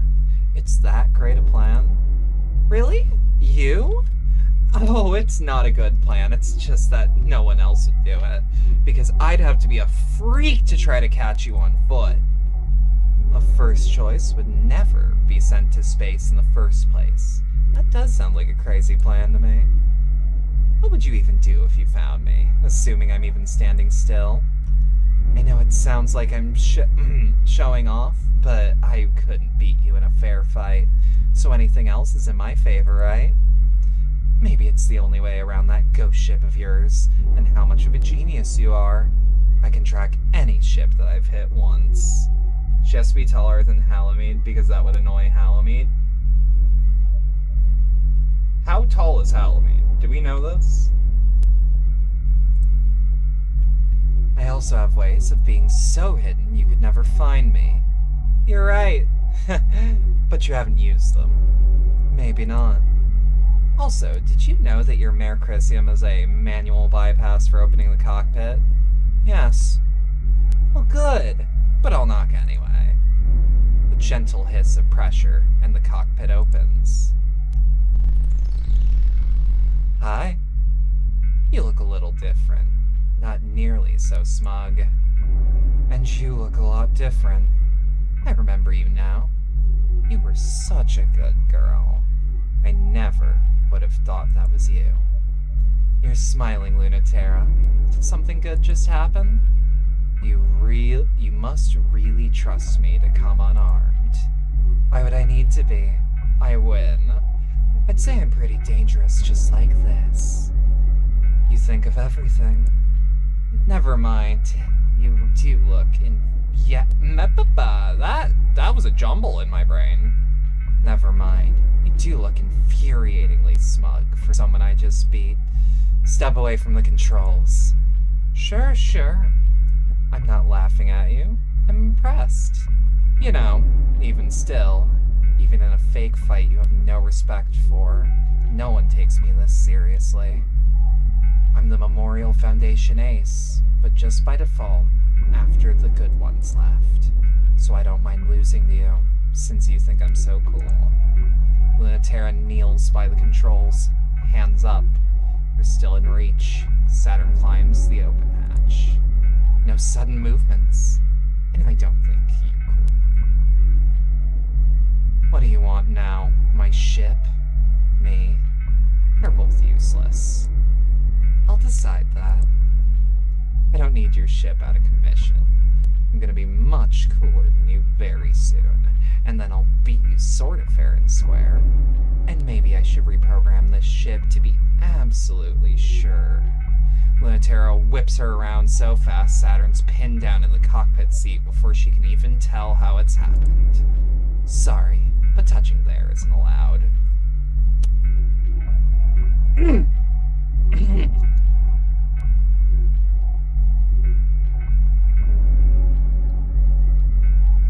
Okay, can I be real that this is hot in a way that is very weird to explain? Yeah, posture check. Let me also wipe my mouth off. I drank some water and my mouth feels weird. I think it's because I ate, like, something greasy. And there was, like, a bit of it on my lip. Mecha porn. Max described these two as verse-for-verse anarchy. Who's Max? In this context? Trust me, I get it. No, I don't think you do. Because this is hot. Currently, in the way that Lunaterra is behaving. But specifically in a game-recognized game way. Does that make sense? That this is hot in the way that I understand how Lunaterra is working right now? And that it's hot because I have done the same. I mean, not this specifically, but these specific phrasings, these specific actions, just to keep someone on their toes for fun. So, then where is touching allowed? You are absolutely much more dangerous without a gun. That goes hard as fuck. LT's hand is on Saturn's collar, and her other on Saturn's wrist. Saturn slips her free hand down LT's arm. So how about here? That's fine. What about here? I won't stop you. Then you don't mind if I touch your face, but you won't let me touch your ship? Some places of the ship are fine. Some places are... Some places on me are fine. But you want to know right now. This is... Damn it! So how's unbuttoning my shirt going? It's harder than it looks at that angle with just one hand, huh? Just make out with me, you heinous bitch. Lunaterra had this idea, but instead she forgets it. She finds she's let her grip go slack, and Saturn's nearly leapt out of the chair to kiss her. Though that thought is a little surprising, but her body made the right call. In the moments in between, when she was too busy overthinking it. Saturn seems to be a little mad about that smug face Lunaterra's making, and bites her lip as they kiss. It doesn't encourage Lunaterra to stop being like that. This is absolutely insane. Are you kidding? What could possibly be a better use of your time? Don't tell me duty is where you're fighting out here. Don't tell me duty is why you're fighting out here. Or how much have you stopped? Or you would have stopped me before I opened the hatch. You're not just here for fun. You're not doing this just because there's no point, and you're killing time before the war collapses one way or the other. Obviously, I can be sure and still make out with you. Would it disappoint you if I wasn't? Oh, don't make that face. I can tell it would. That's good enough. I feel the same way. I wouldn't have let you flirt if that's just all you were. How can you be sure? Looks like I know something you don't. Even if it's just one thing. I'm always the last to know. You always make it seem like you know what you're doing. I'm just acting on instinct. My body knows what to do. Then you should be asking her. She'll know just what to do.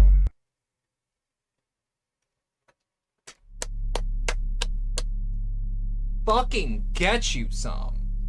I love it doesn't encourage Lunaterra to stop being like that. Look, as the person with potential control in the situation, hear me out. Hear me the fuck out. When the brat is doing something like that, you don't give them an inch.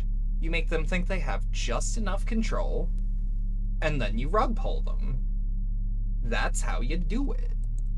that gal will be a puddle by the end of the hour. Either way, mail and alerts. Just making sure. Okay, these are all.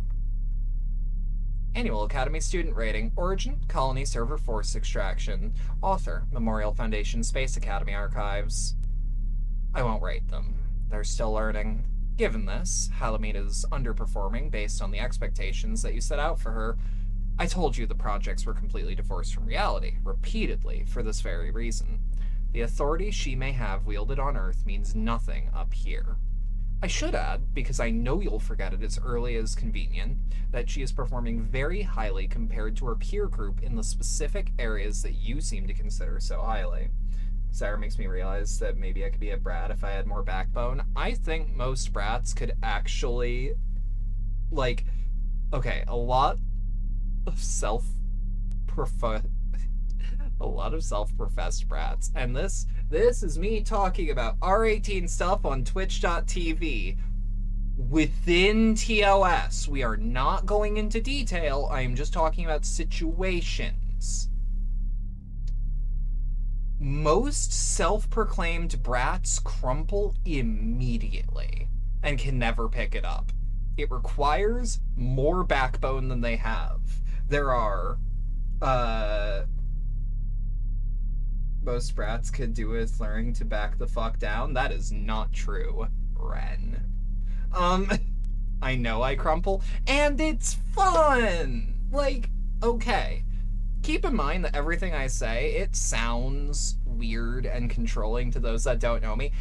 Everything I'm talking about is with consenting adults that knows that this is a scene. This is a scene. This is not the reality, you know?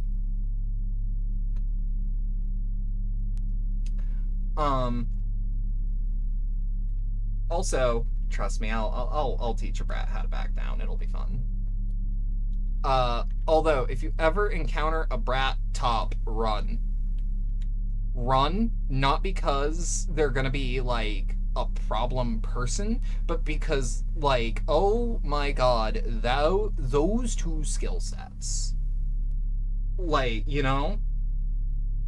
In general, when a brat acts out, they're inviting you to go harder. Yup. Exactly. No, straight up. Yeah. Like, they are encouraging you. So don't lose that. Oblige them. That is the best way to put it, yes. Yes, even compared to your generation, wait. I should add, because yeah, okay, I did read that. Yes, even compared to your Generation 1 aces, she has the potential to surpass them. So stop asking if she has surpassed the top one yet. I prefer to keep those two as separate as possible for interpersonal reasons. Halamede is too competitive and easily impressed to not make me worry about placing her in close contact with the number 1 ace. Your attempts to put those two in the same room has not gone unnoticed by me. But do you just love drama, Giapetus? Or is there something else you believe is more important than the health of our pilots? Nick's final resignation, Memorial Foundation evidence locker, and the author is the special counsel for the prosecution of Dr. Nix. In these moments, nothing is more painful than being patronized, but you couldn't even spare me that. I can't understand why you thought me to be that naive, though. I really did know. They thought a world where the children were put together and free, could write their own futures, sounded wonderful. They didn't even get close to them to understand that that's not what they wanted. They knew it from the start. I regret only that I didn't get further before they noticed. You're asking for my resignation, but there's nowhere else for me to go. And there's nowhere else for these children to go either. I won't let you have them, and I won't let you crush them back to their earthly shapes. What you are asking instead is for me to declare war. So I will do so, and we will see if Earth's tides are truly powerful enough to crush the new humanity you rejected. The captain told me to thank you for the data stream. You're very welcome. Do you have any results for me? Yeah, I'll encrypt them. love Nyx, adore the fire and spite she has towards those who have threatened the children of space. I would like to know more about Nyx, for sure. There's so many masochistic brats who complain about how no one is willing to go hard enough, and they all flinch first. Or wait, and the other party always flinches first. Yeah. It's strange. Kink is a weird thing. It's a lot of figuring things out as you go, and if you don't immediately, like, come to grips with it, like, this is literally something that you are going to be learning if you're in that scene for as long as you are interested. You are learning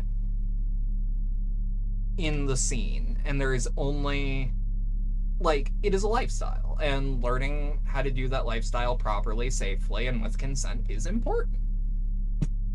Whoop, I accidentally kicked my desk because I have restless leg. Yeah, I'll encrypt him. Thank you. You're the best.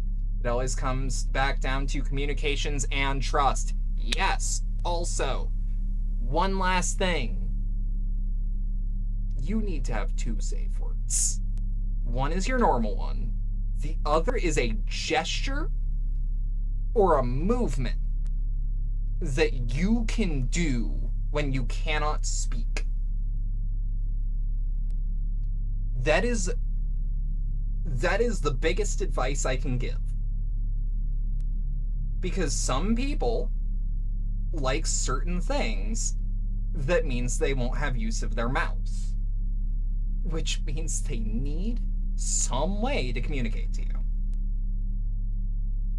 Allow for communications, set up verbal and nonverbal. It is the bare minimum, people. I guess there's no point in asking what you want them for. How afraid should I be? I'm just trying to fulfill our mission, Mercury. You know that. I'm gonna tell him you're as inscrutable and petulant as ever. Oh, please. I don't want your hubby to hate me. Why do you always call Ganymede the captain, anyway? Because some of us have a sense of discretion. Aw, Captain's pet is so well behaved. You're one to talk, Saturn. You're gonna end up at the pound one of these days if you don't get through more if you go through any more superior officers. No, it's cute you both tidally lock that quick. You're making all the lesbians jealous. Then act like it, Saturn. I will not apologize for locking it down.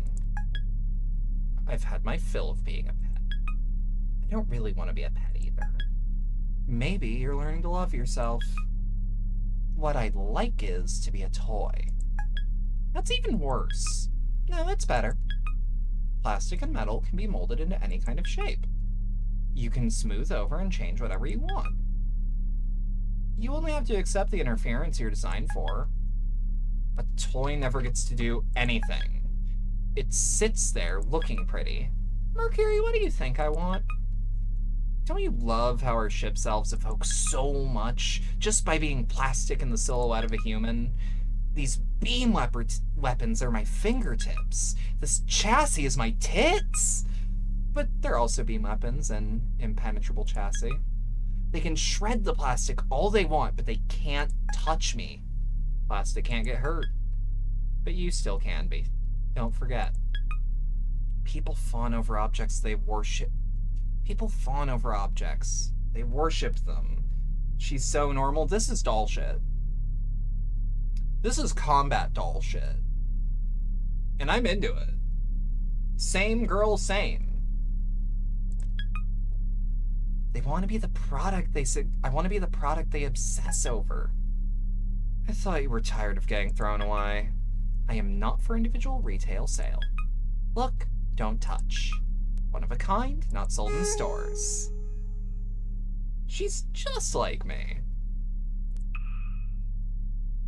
Alright, deep dive. The Oxygen Ocean serves as both fuel yard and terraforming engine for planet Ares, and it's the perfect hiding place for the migrating celestial mechanics fleet.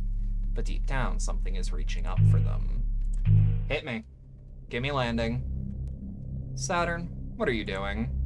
Disabling all comms and diving supports, and oh, you're still here! I thought I cut this channel too. Well, I should go ahead and shut it. Don't you dare cut me off. You can listen if you promise not to whine. Or stop me. Look, don't touch. One of a kind, not sold in stores. Is very funny when there's an art print of Saturn with a tiara and a big floofy princess dress. Is it official?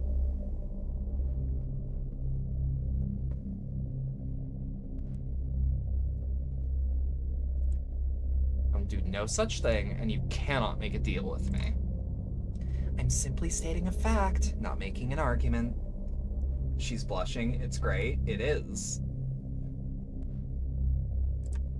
Ugh, just why, Saturn? Why are you such an incorrigible, petulant nightmare? After you were probationally forgiven for doing a very good job not getting the string of pearls ruined or captured, and Command even decided to give you the job of sparking the gravity engine that'll take our fleet back to the native sphere. I would think you wouldn't be so into pressing your luck recklessly. But everyone except for me, but everyone except for you is just so annoying. They're annoying because whatever is almost causing the tidal interference from the bottom of the ocean, oxygen ocean, is almost certainly that Cradle's Grace's weapon. They have no reason to believe that you're not going to be loyal. Or they have no reason to believe that you're going to be loyal. Every single second of the day, you are horrid and undisciplined, and your belief periods of obedience only seem to exist to throw everyone off later. I mean, if you want me to cover for you, you have to play along a little. Why are you like this? Years of encouragement and grooming, followed by abandonment and neglect. You know that. Same as you. And for that pilot, you're after too. And same for that pilot, you're after too. That lie? In a different way, but I think so. Enemy or not, I want to talk. I think I'm getting somewhere. And I'm not just gonna talk if... and I'm not gonna get that talk if you all are interfering. And if she doesn't want to just talk, then you'll really appreciate me cutting the cables before she pulls all of you down there with me. Why is it so important anyway? You'll literally jeopardize the whole operation for that? What, you don't think I have my own cunning master plan? It's way better than his. Supposedly nothing can stop Krunmakla. Is it better to find out if that's true sooner rather than later? Fight or talk, which is it? How are they any different? How are they any different? Anyways, don't worry when the connection accidentally breaks. I'll be fine. Promise. And you will be too. Share a secret moment deep down. Or get in a tug of war above the waves. Alright. This is why I keep a continental coin. We flipping this bitch. Heads or tails is up or down, respectively. Whoop! I caught the coin with my chair. I went to flip the coin, but because it's heavier than a quarter, like way heavier, it flicked backwards because I fucked up the center of gravity. And the coin is now behind my neck pillow and landed heads. Share a secret moment deep down. Opening futures, closing paths. The balance shifts because Pluto tugs and Saturn yields. The oxygen ocean is a peaceful place because everything about it destroys everything else. Hell yeah, this is my favorite of the two. I'm gonna be real, both of them sounded really cool. So I'm just like, you know what? I worship a chaos deity. I'm gonna choose pure chance. You can enjoy complete privacy under the curtain of the the oxygen stream. Drink all the fuel and air you want, and no vessel can survive the temperature and pressure conditions below. You can float as long as you want, or until the hull turns brittle and breaks, or your organic components oxidize and explode. Celestial Mechanics has covered their wayward pilot's machine in temporary armor layers to seal out the unknown interference for gravity and seeping oxygen. The additional temporary armor layers might not be necessary, but they also might be. The Celestial Mechanics fleet Tenders lower the string of pearls and slowly, just to make absolutely sure. It feels wonderfully cold, like a space blanket taken from the attic in winter. Ava moment when Shinji and Asuka are fitted with temporary armor and lowered into magma to confront an angel. Oh, the inflation episode. Look, I'll be real. That episode, I don't remember a lot of it. I just call it the inflation episode. Because I know that there was an inflation bit. And also, not much happened in the grand scheme of things, to what I remember.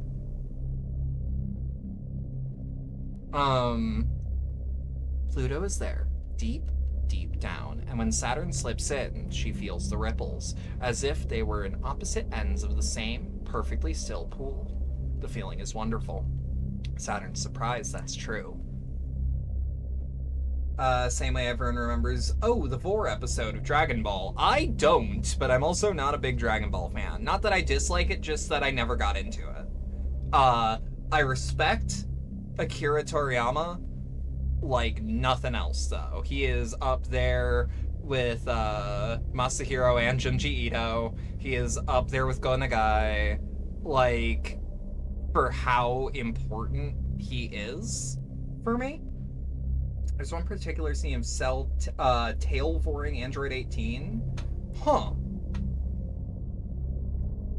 I would believe... Once you said it was Cell, what little I know about Cell makes that make sense. How do you know that? Wait, who is you?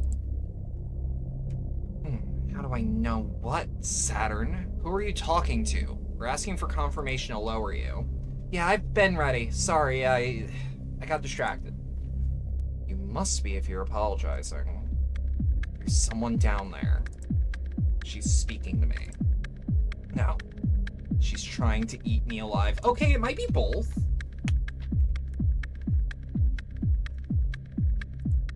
Or maybe it's really hard to tell the difference. Awesome. It's familiar. I'm so stoked. Take me down. The ocean boils wherever she touches it, even with the external equipment.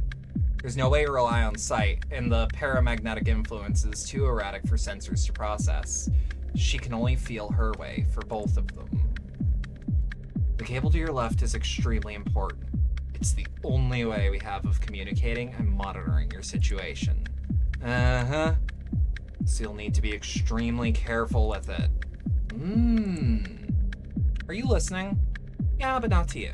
Shh. Saturn's so funny for being like, Vor? Fuck yeah, about this. Look, she's letting her freak flag fly, and look. My wonderful partner, one Lilycat VT, if one of my mods could shout her out, that'd be nice. She probably didn't coin the phrase, but she definitely added it to my lexicon of, I'm not kink shaming, but I am kink asking why. Because, like, I don't get it. I just don't. But it also ain't hurting anyone. Well, it ain't hurting anyone real. There's definitely someone here. Lower me. It's reaching out. Saturn feels funny. Something's not quite right. Like something's watching her. Was that a breath? It's like someone's watching me. But it's also not like someone's watching me. It's like something's watching her, but something isn't watching her. It's touching me. Something is touching Saturn. Its hands see her, and they also speak. It's saying something. The ocean ripples with boredom. It's really boring down here. But what else is Pluto gonna do? Some girls get stuck with the worst jobs. But I've gotta do it. With nothing to do but send insinuations through the narration. So are you coming or what? Yeah. Tidal spike detected. Mass gravity alert. Lower me further. Saturn, we're pulling you out. Oh no, not just yet. Hey Saturn. Hey Mercury.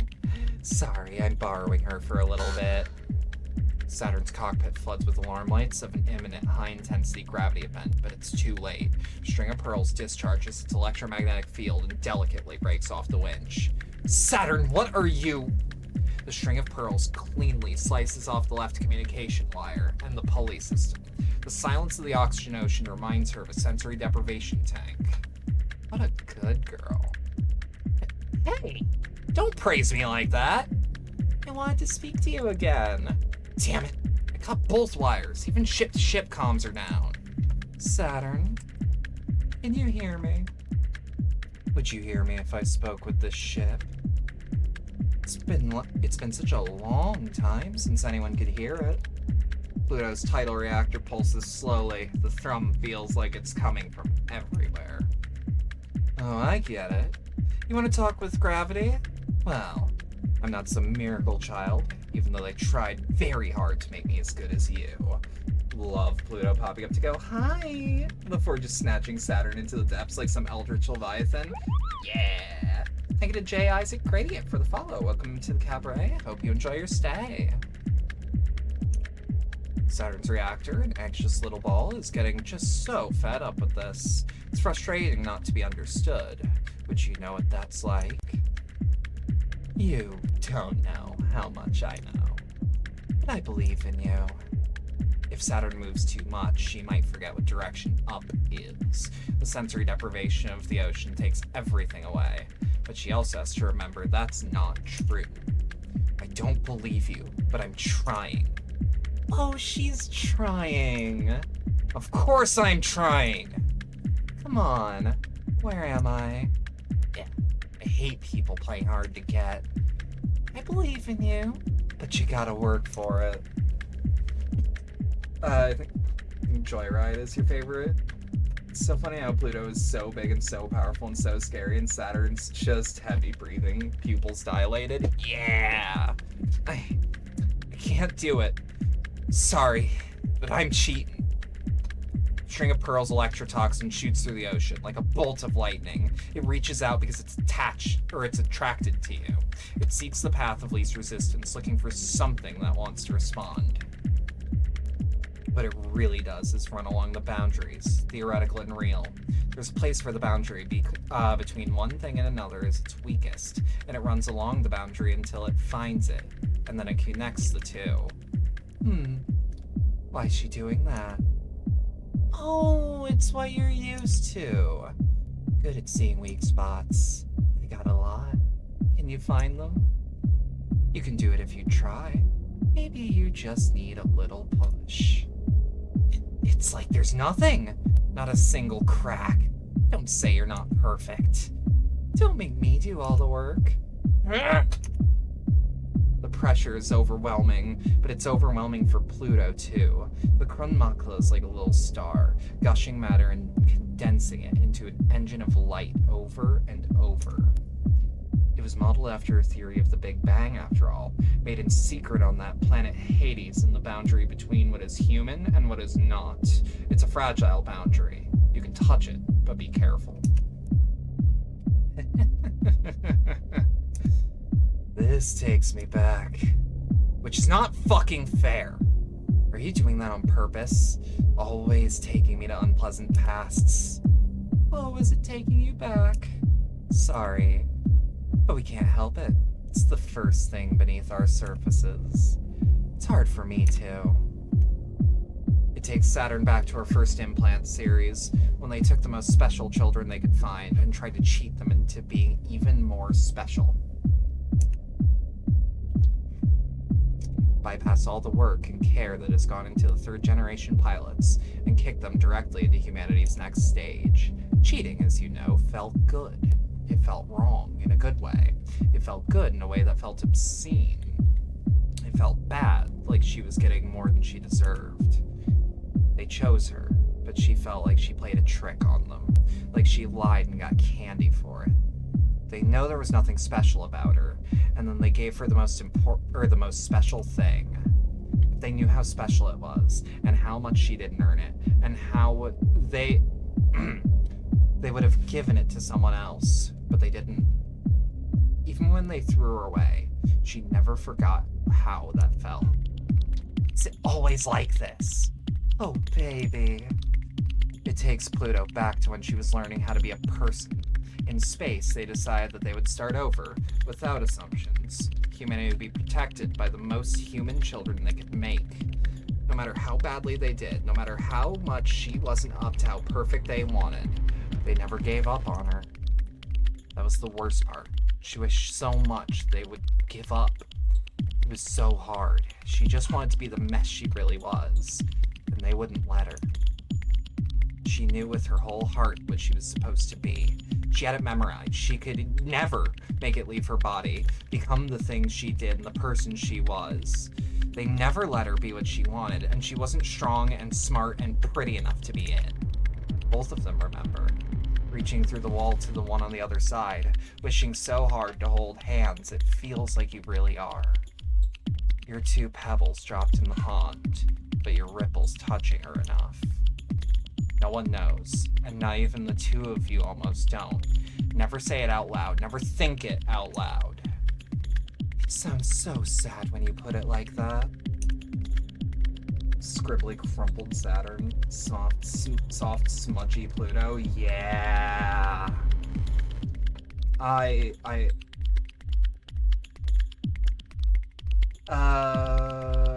It may still be a bit loud. I got you.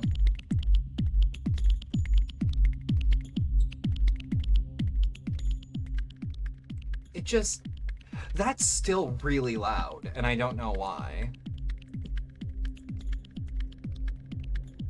Give me the data log on deep dive, and let me just scroll all the way down. Okay. Why? Don't show me things that stop making me jealous. Oh, you got me. You're touching me. I can hear you through the contact link. You got me. You got me that good, and that's what you have to say? You're the one who got me. You did it. You found me. You're clever. It's amazing. You don't need to flatter me. It won't feel better. I'm not. You better. I promise. Why am I so scared and you're not?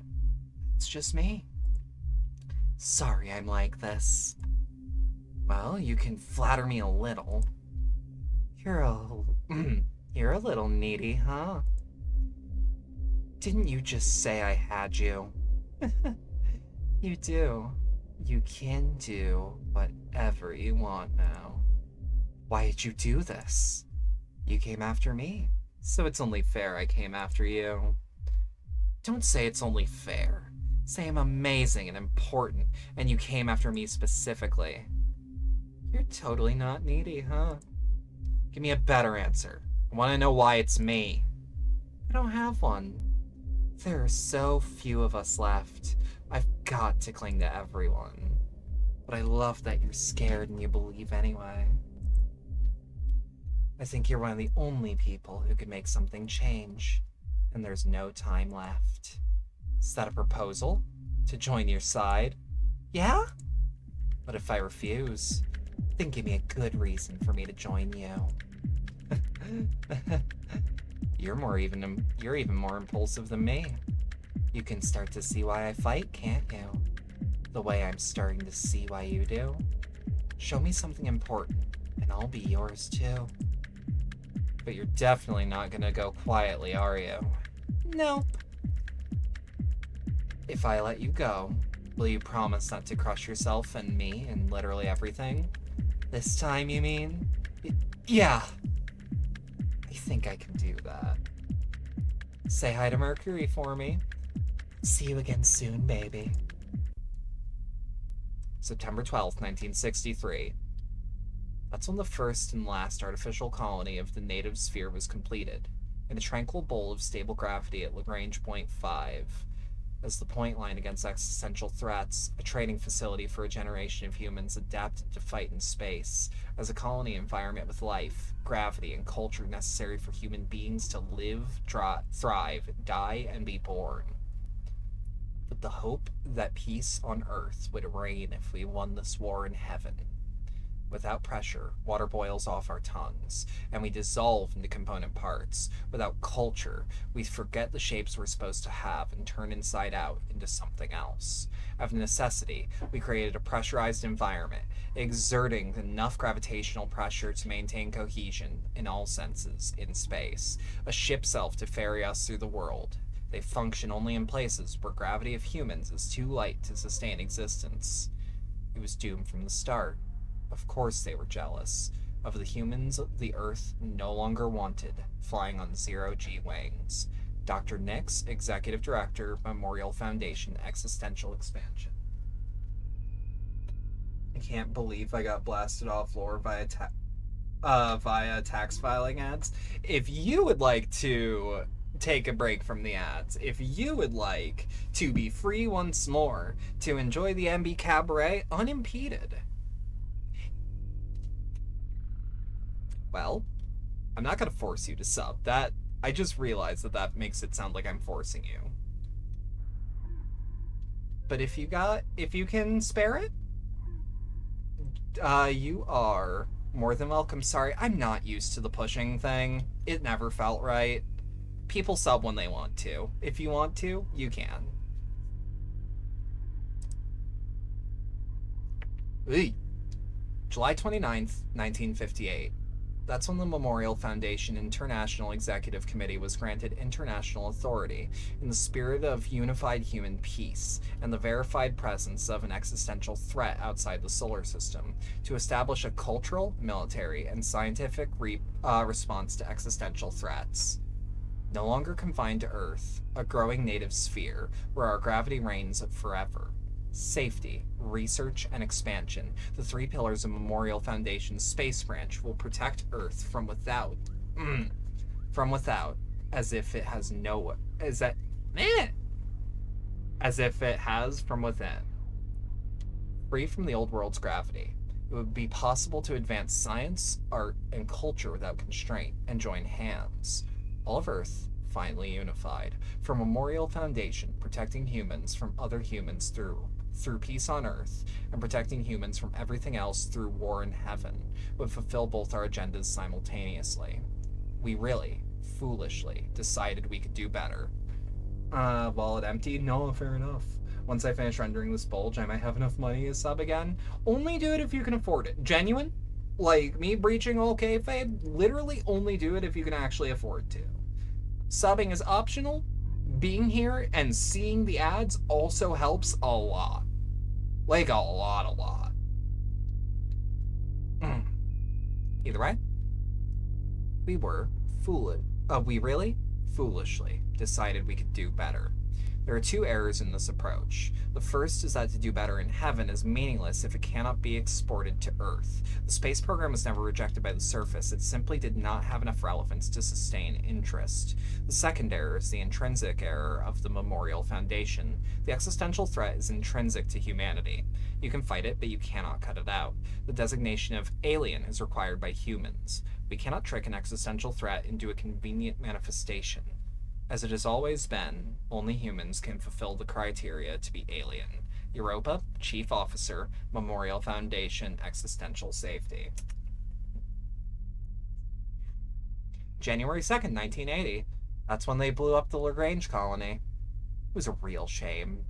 It was a green, wet, and very peaceful space. And now it's a very cold, green, wet, and very unsettling place. It's where we did a lot of legitimately incredible things, like create sustainable tidal reactors, new culture. Culture has been consistently capitalized. And I'm curious why it is a proper noun. But I suppose I will figure it out either here or in We Know the Devil, which I'll play it next week. Earth and the Memorial Foundation's surface considers that a failure, but in truth, they're just not trying hard enough. Through gravity, humans decide what is real and what is not. Wait, I didn't read that whole thing. Sorry. Let's start at, like, create sustainable tidal reactors, new culture, experiment with human bodies and human development, manufacture self-sufficient alter egos for space exploration, and did everything other than successfully combat the unknowable existential threat. Earth and Memorial Foundation Earth and the Memorial Foundation's surface considers that a failure, but in truth, they're just not trying hard enough. Through gravity, humans decide what is real and what is not. Humans cannot make whatever they imagine come true. Through imagining, humans chart out what it is true. They invent, with human effort, what exists. If an existential threat doesn't exist, we just have to make one. But of course it doesn't work like that. Nothing could be more difficult than creating something alien. Our only reference points are human, so the idea of something alien is unimaginable because we cannot imagine outside of those terms. There's a certain degree of misunderstanding needed for humans to successfully classify something as alien, but before they blew it up, we got very close. Shapetus, Executive Director, Memorial Foundation Existential Research. I think that's more emphasis than being a proper noun. Culture and gravity. Okay, but I've seen gravity, like, not capitalized, not as a proper noun. Like, when emphasis is used, it's usually in caps. However, this capitalizing certain words as if they are proper nouns feels deliberate, in that there is more to culture than just what you and I would define as culture. There is a, dare I say it, more existential depiction of what culture is in this universe, maybe? Or that, of course, culture could be a very specific thing. But I know very little about the setting, so we'll see. OS core reformatting 67% complete. Awaiting flight path. Input: manual inject /extract CM flight path. Forcibly extracting coordinates. Coordinates received. Flight path passes through former pilot training school, Lagrange Colony. Receiving new mission assignments. Error block from ship self side. Manual inject /scan virus. Manual inject /extract. 3 viruses detected and deleted. You have new mission assignments. Colony. Reclaim tidal reactor from Colony Core before Memorial Foundation. Colony. Prevent theft of entire colony by Cradle's Graces. Accept orders. Lama.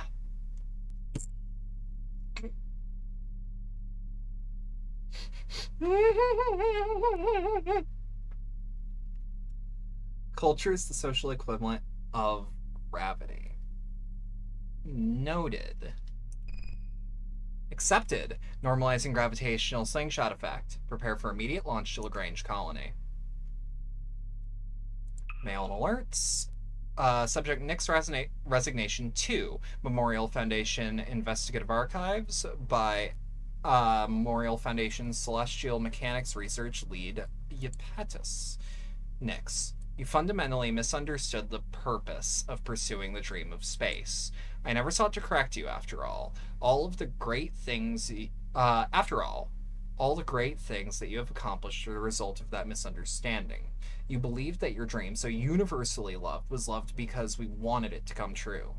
This was not the case, of course, even though I think the Memorial Foundation truly believed that they wanted the same as you.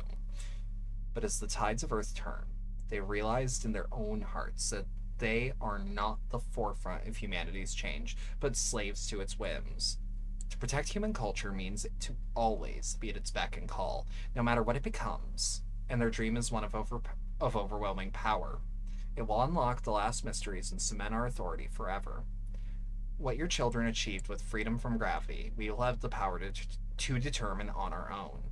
I hope you can understand the depths of my gratitude to you for exploring these ideas, that they might one day belong to us. Yapetus. You'll pick up more and more of an understanding as you see more. Heaven Will Be Mine deliberately introduces things piece by piece, and as those pieces split across the various routes and choices, it's meant to be a little obtuse at first, and there's always new angles to consider. The way he's written is so obnoxious, gross, and condescending. Oh yeah, no, this is like A, textbook groomer behavior, but B, I need a little more to say it concretely. Yapetus is also definitely – somewhere on the narcissism spectrum.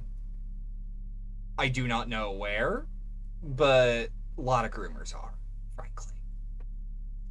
Um, Subject: Academy student research records. Mercury. Origin was a database leak, and the author is Pilot Operations Manager Europa.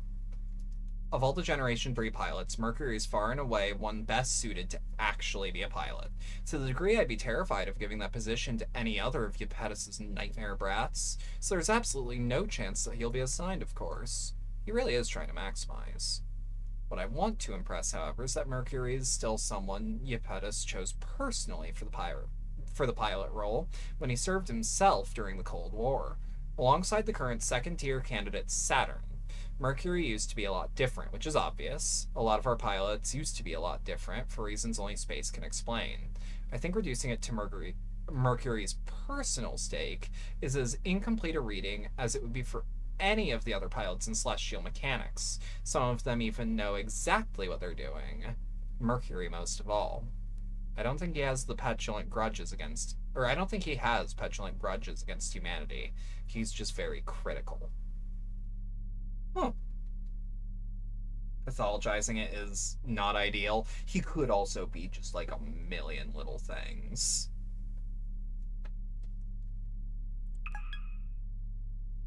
Don't make it sound like I hate following command any less than you. Don't worry. I would never doubt that. Hey, Mercury. Why are you still with Celestial Mechanics? Why are you? If you still are, that is. Of course, you're the one who can choose. Mercury. Oh, don't. If you hadn't hijacked String of Pearls, you'd be here like me, waiting. To see if it's true that we can be what comes after being human. I don't want that for you. I certainly don't trust or believe Celestial Mechanics or Eupetus, but wasn't that the worst part? Even after he decided we weren't good enough to be the chosen pilots, neither of us left. He knew he wouldn't leave because we already wanted it too much. Do you still want that more than anything else? I don't know. I know what I don't want, and it's to have dyslexia. Hello. Stop that. I don't know. I know what I don't want, and it's to have nothing to show for it.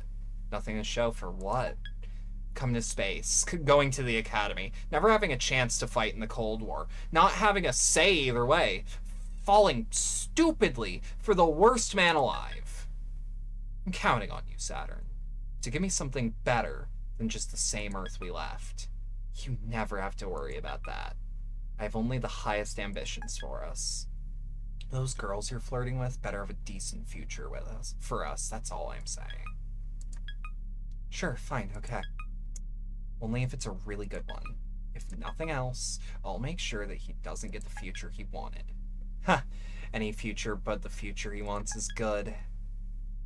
Give me and Ganymede a good place, there, wherever, and whenever it is.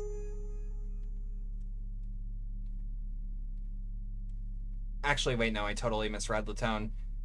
Give me a place me and Ganymede... Fucking hell. Give me and Ganymede a good place. Okay, yeah, I picked up on it. Give me and Ganymede a good place. There. Wherever and whenever it is. The there seemed to be... Like, there were like 3 different readings, and I had to figure that out. Evil. He's evil. Also, that bastard's name is pronounced Iapetus, I think. I've been told it is similar to how Jupiter is pronounced, but with a softer J. So closer to a Y. I think Mecca said that it has Latin roots, which, I mean, that makes sense. Becoming Stars and Deeper Cuts. Let's do Becoming Stars. The Lagrange colony is an uninhabitable husk, but Cradle's Graces still clings to it, quite literally. Pluto's dreams might collapse under its own weight, or crush Saturn under it. You've been saying it right? Okay. Yeah, it was one of those that, like, I could not Google has been a bad source for a while, for what it's worth. Like, I don't know. I don't know. The whole colony? So refreshing to see you surprised for once, Saturn. I'm soaking it in. Ha, Mercury. But seriously, he wants me to stop Cradle's Graces from taking the entire colony out of the Lagrange point. Why? Why would they do that? Why would we care enough to stop them from trying? The colony should just rot. It's over. There's nothing left there. Cradle's Graces wants those memories to live again. We need to discard Earth completely and start something new. It's an anchor pulling us back home. The success of opening the gravity well on the moon will depend completely on how much is holding us down, even weak gravity like that. It's more than just stopping her, then. You want me to destroy the colony. That's the mission, yes. Not that I'm the greatest, but isn't that basically impossible for me? It's huge. There are smaller moons. Do your best, then. The less memories, the better. Thought you didn't have any problems, that the colony should just rot? Huh, that's a funny joke. We both went through the same shit. Don't ask me that. Every happy memory is made retroactively disgusting by the sort of person Yepet has turned out to be. I hate him so much. I will never get over how much. Saturn. Yes, Mercury? Why are you still pretending to be with celestial mechanics? Why are you doing this is the real question, Mercury. You know him like I do, so why are you still here? I apparently have enough power to destroy a colony, and I can ditch him whenever I want. Leave celestial mechanics, like Ganymede. I'll protect you. I'll make sure there's a good future in the end. You absolutely will not be fine if I leave. Of course I don't trust him at all, but he wants what I want. It's what you want, too. I can't trust him on anything else, but I can trust him on that. Even if he's just doing this for his own gain, with some other agenda in mind, he's truly going to give us this. Ugh, disgusting. That's what I fell for, so stop reminding me. That's why I trust you too, of course, even though I shouldn't. I know you won't accept anything less than what you want. If you can get even half of that, it'll be more than enough for me.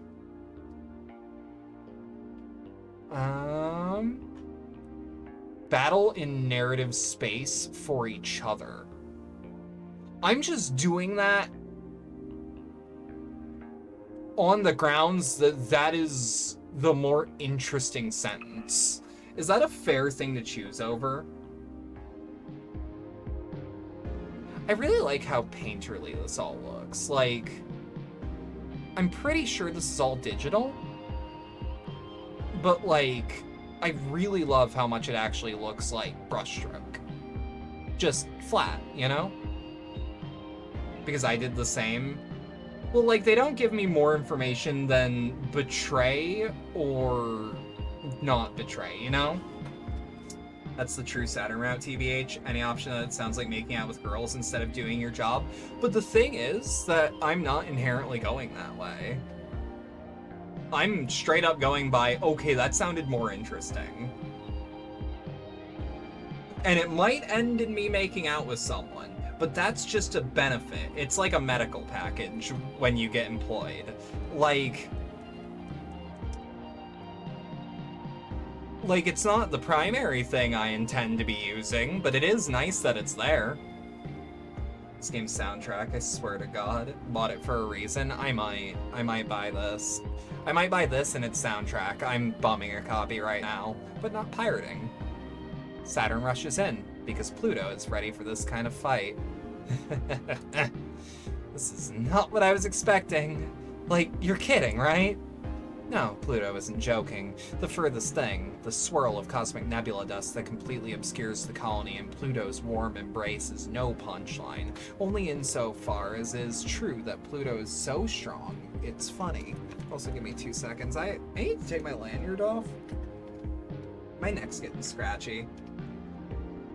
So comfy, floaty. Oh yeah, no.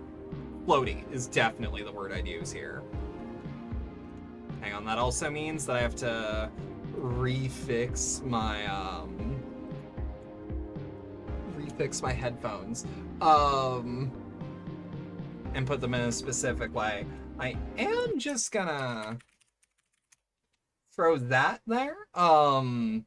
The pinned thing on my wish list is a new pair of headphones, and it is going through crowdfunding right now. If y'all would like to help me on that.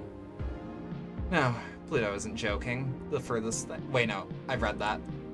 The colony no longer resembles Earth. Now it's a gas giant, or maybe a star waiting to be born. Whatever the case, even though it's certainly much too late to do anything about it, there's an invitation from inside. Just come try. You must think I'm really dumb. Or you must have a lot of faith in me, in which case you're really dumb. It could be Saturn's perfect opportunity, if she plays her cards right, that is. Pluto's putting everything she has and more into just attempting to move the colony. If Saturn can find her, she'll be helpless. How am I supposed to do that, with you filling up the whole universe? Your story's everywhere, pulling at everything. How am I supposed to compete with gravity so strong even the narrative of space-time is bending? Oh, hi there, Saturn. Are you just passing through? Hi. Fancy meeting you here. How'd you know it was me? Weird to find you in the middle of an inconceivable cosmic cloud only you could create. I know, what a coincidence. I've sort of been ordered to fire on anyone in it, though. I think this might make things awkward if you try to get closer. I like that she's got, like, plant life going on in her cockpit. I always like seeing that sort of thing on a ship. You could at least pretend to be a little afraid of me. I am, just a little. But even if I should be, I'm glad to see you. I hope that's not a lie. On either part. No, it isn't. I know you're dangerous, and very special, and you wouldn't be here if you could stop me. Even if you're not quite ready for how hard that'll be. I'm very impressed that you didn't decide to sneak up on me while I was thinking, though. It would have been a good chance. Oh? Are you maybe having second thoughts? I was hoping I could convince you to destroy this place with me. You're impossible. It's adorable. You're incorrigible. I like it a lot, actually.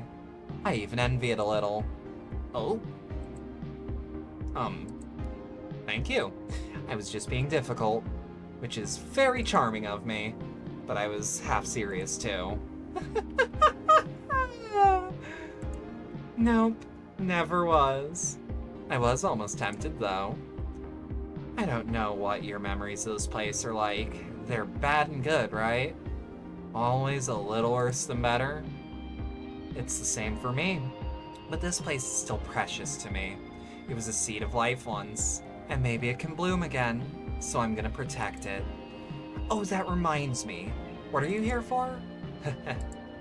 Do you mind if I ask a personal question? What are you trying to do with it? I'm going to not destroy it. Oh, phew. That's what I was worried about. I really know when I'm beat, so I'll just be, hey, stop right there. What? I was just trying to banter. You tried to shoot me. That's dangerous. I didn't. You were thinking about it? Of course! Well, she was. More like Saturn was, trying to get a beat on Pluto. The string of pearls' tides ripple through Pluto's nebula cloud, hoping there's something it can find eventually. It's not like Pluto's hiding, she's just everywhere, and it's hard to tell where she ends or begins. In here is the only place I'm not. Aren't you thinking about shooting me too? You're the one with the advantage on visibility. I'm just sitting here and I can't find you in that cloud. Oh, you're totally right. Dear superweapon of Cradle's Graces, are you actually a little naive? I gave you the benefit of the doubt. Was it wrong? Obviously. Sorry, I've never learned to be on my guard. There's no need to be when I can tell what people are thinking, and nothing can touch me. If it really actually worked like that, you'd absolutely never trust anyone ever. No, I trust everyone. I can always trust people to do what they always do. Do you think you can trust someone to surprise you? Can you trust them, or can you trust them to do something you wouldn't even think of? It's when they surprise me that I'm the happiest of all. That's when I really feel like we're not doomed, set in stone, always making the same mistakes. Being stupid and following my heart? Just like you. You're gonna have to do better than shoot me if you want to surprise me. There are other ways to fight. You're better at that than me. I think you can surprise me. Is that what you want? On Earth, other souls are weighed down by gravity.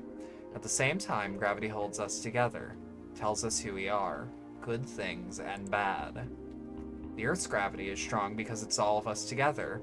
Forces that would be insignificant to all their own are powerful enough to make a planet when we hold it together. That's why we are much stronger on Earth. Okay, so this is literal gravity. Does that mean that capitalized gravity, in the sense, is similar to culture in the way that gravity literally brings us together, what makes us similar? Maybe. I'm just spitballing ideas. Also, I want to take a drag, so give me a second to think on that.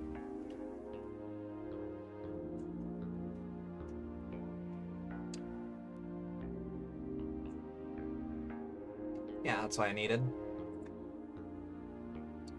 Even the weakest human has that sacred right of the soul and its many powers, to forbid direct contact with the soul, to wield the arts and sciences in shaping existence, to be many and also one. I think they're the same thing, not similar, inextricable from each other.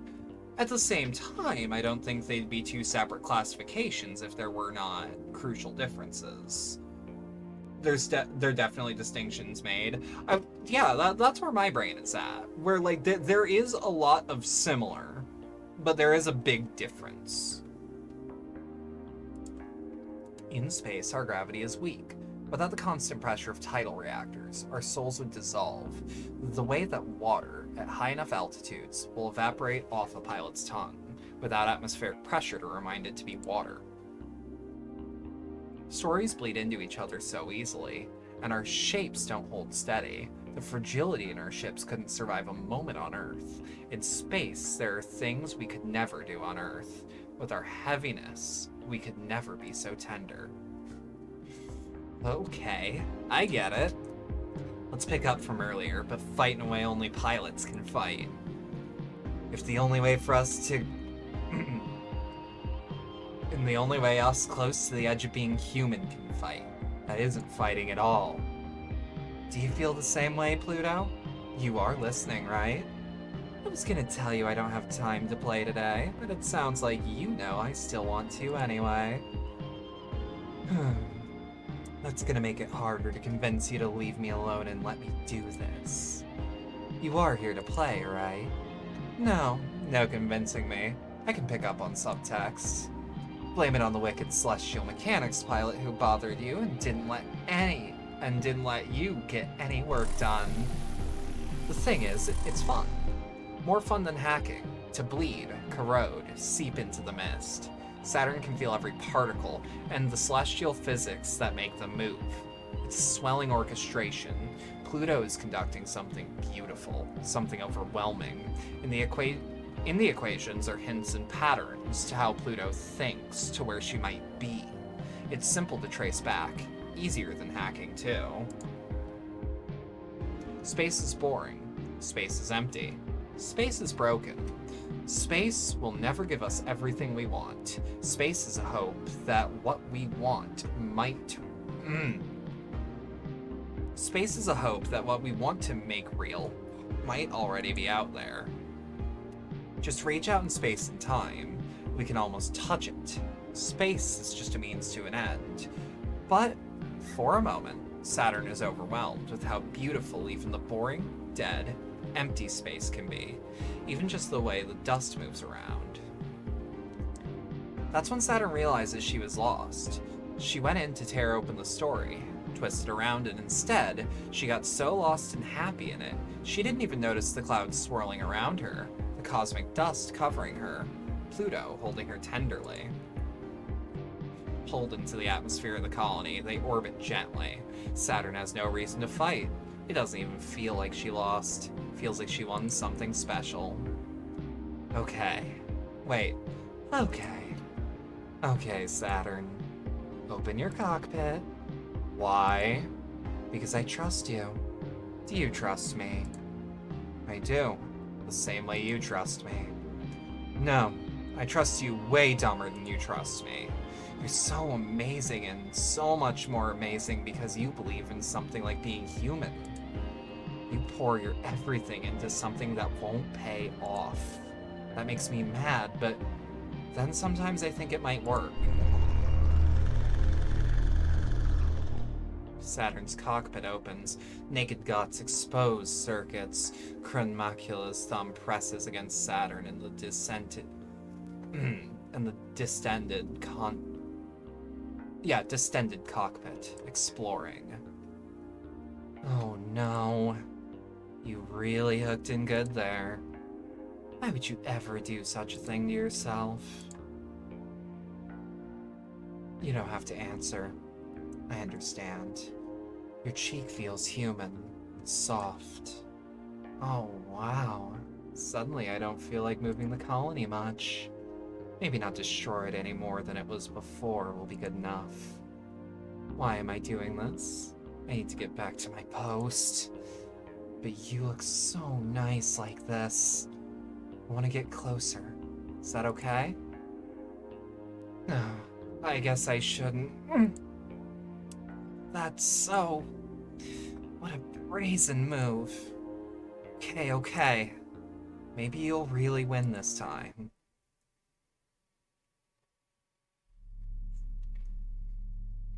Love the implication of the spinal surgery and the extremely creepy physical interface and hooked in good. I do too, and hoo boy. Way Pluto cradles her head. I see why multiple of my trans femme friends specifically, no, my T for T trans femme friends, not just the trans lesbians, no, specifically the T for T ones. I totally see why they got brainworms over this game. Positive brainworms, mind you. Mail and alerts. Ganymede intercept. Do not read, Saturn. When have I ever listened to anyone? Bridge information of Officer Mercury. I'm completely uninterested in communicating with Iapetus in any capacity that's not technically. I know my boundaries, but you are very nice to worry. I know you're not jealous because you do respect me, but don't make me worry. It's what I like about you. I know you're worried about me. I know you're worried for me, not about me. And I appreciate that. But I do want to clarify things so that you stop asking me about it. Even though it is cute and I do appreciate it, really, I'm not just saying that. Please don't hear that in a passive-aggressive voice. But I've been meaning to ask for a while. Is it okay that I believe in this?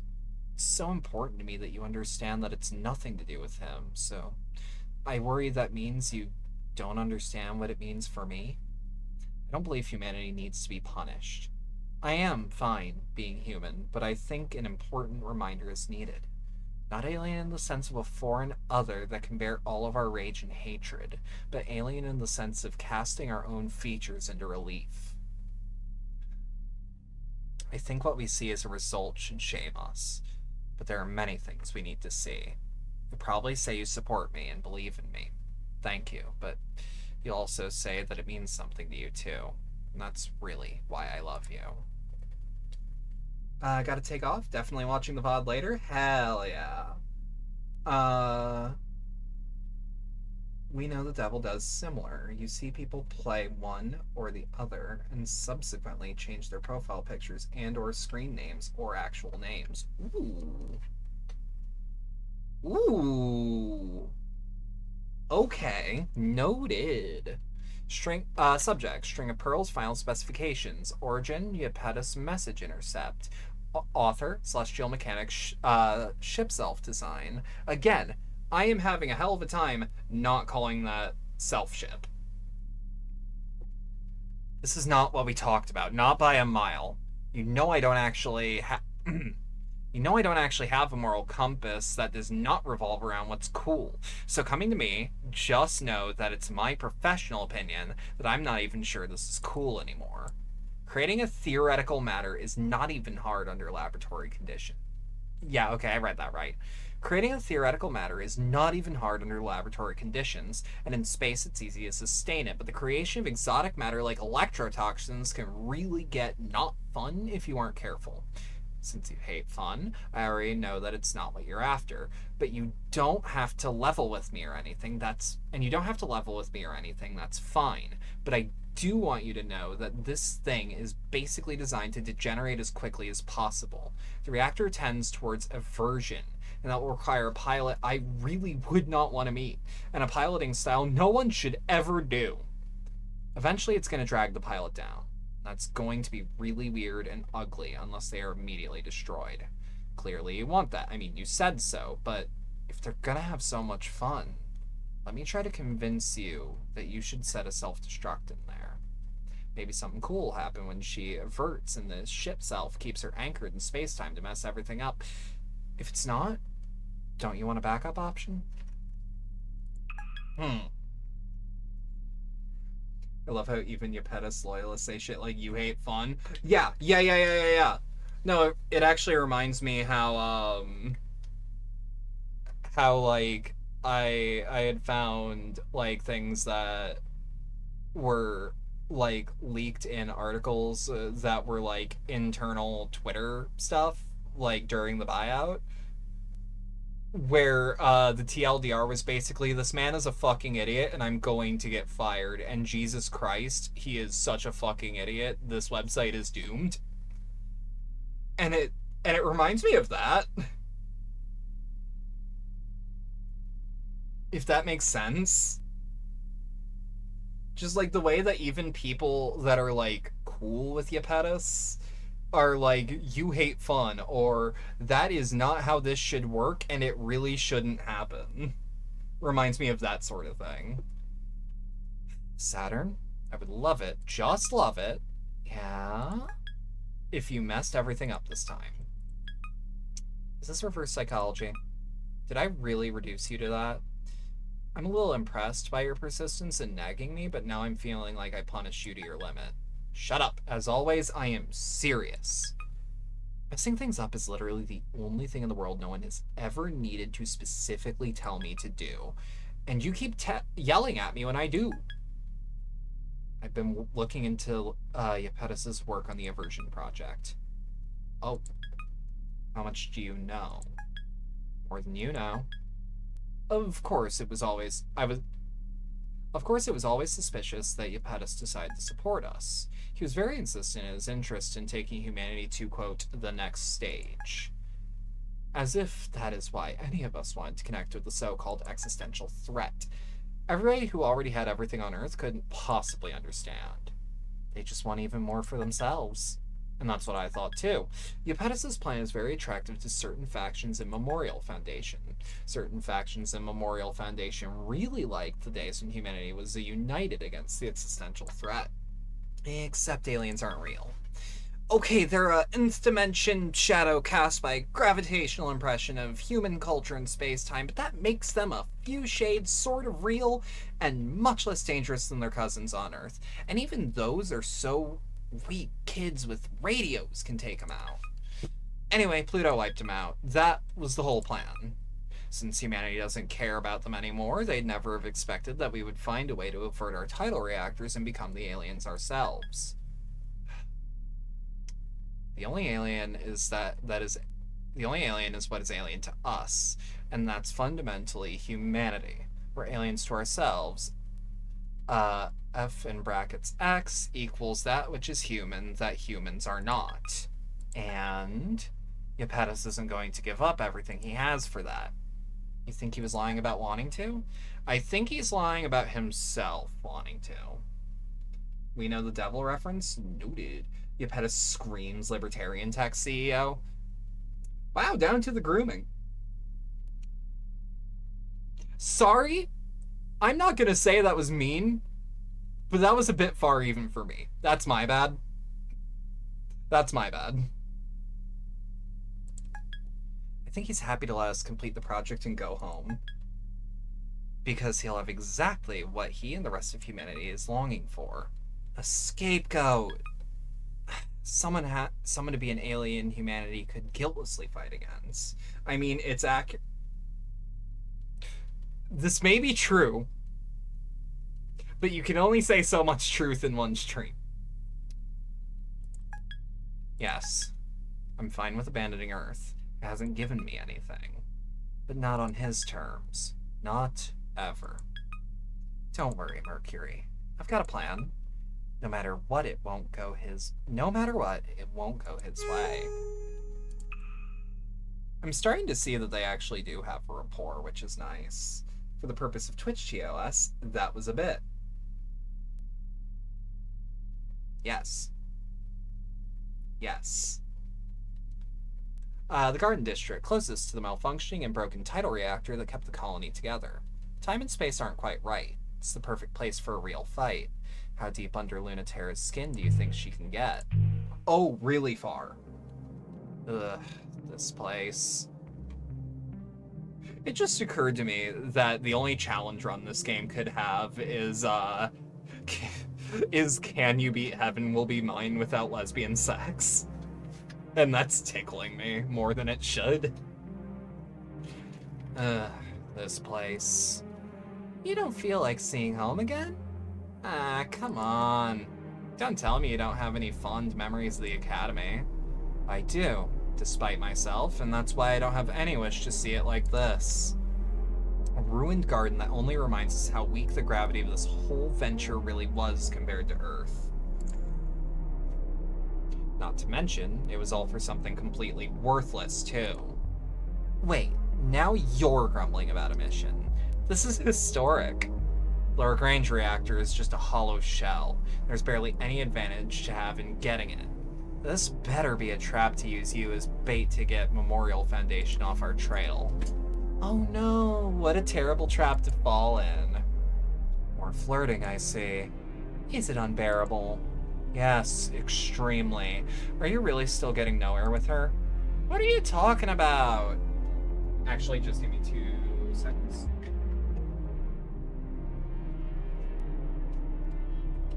It just occurred to me that my phone's been unplugged this whole time, and I actually do need that after stream. What are you thinking about? Or what are you talking about? I think you said you were going to crack her open and peel her shell, but I don't think you have. Yeah, you don't know anything. Shh. Ah, am I completely and utterly correct then? She's highly evasive. Point blank or sniper shot, can't seem to hit her. Your type, I say. Shut up! Got the Academy's most notorious heartbreaker to look like an idiot at me, so I win, so shut up. She's even stupider than I thought she was. But she's not as stupid as me. Ugh. You're the one with the guts all over the place. Or you're the one with your guts all over the place. Fine. I'm frustrated, alright, but it's not because I'm not getting anywhere or because I even care. Alright. This time I'm done playing. Happy? If there's anything here, or if she's just metal all the way through, I'm gonna find out. If she is that boring, I'll never forgive her, but I'm coming back with guts this time.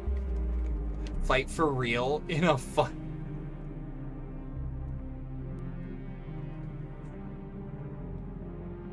Wait.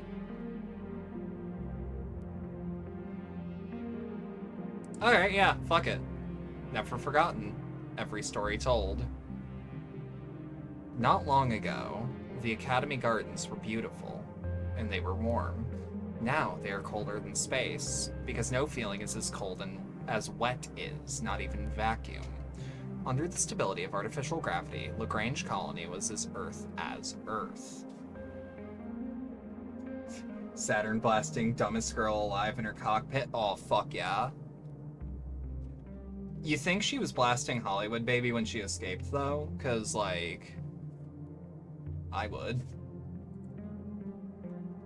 Maybe even a little bit more. And being more Earth than Earth was, it was also less, and so Memorial Foundation Existential Safety ordered it banned first when the space program was decommissioned. Not everyone agreed, and there was a fight, and the colony became like this. Ruined in a way only human things can be ruined. The reactor was shattered, and with all possibility for life and culture. And with it, all possibility for life and culture.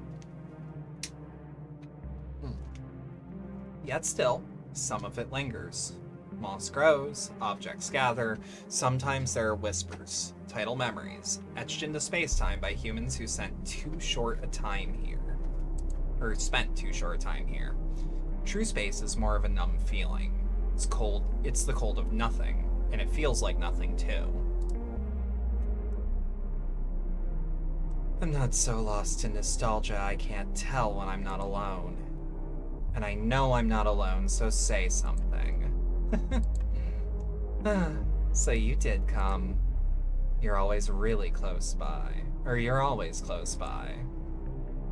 And you're always hiding something. And if you're always just out of reach. And you're always just out of reach. Even though I've seen your face, I feel like I haven't. Even though I've shot you through the heart, it feels like I never touched you.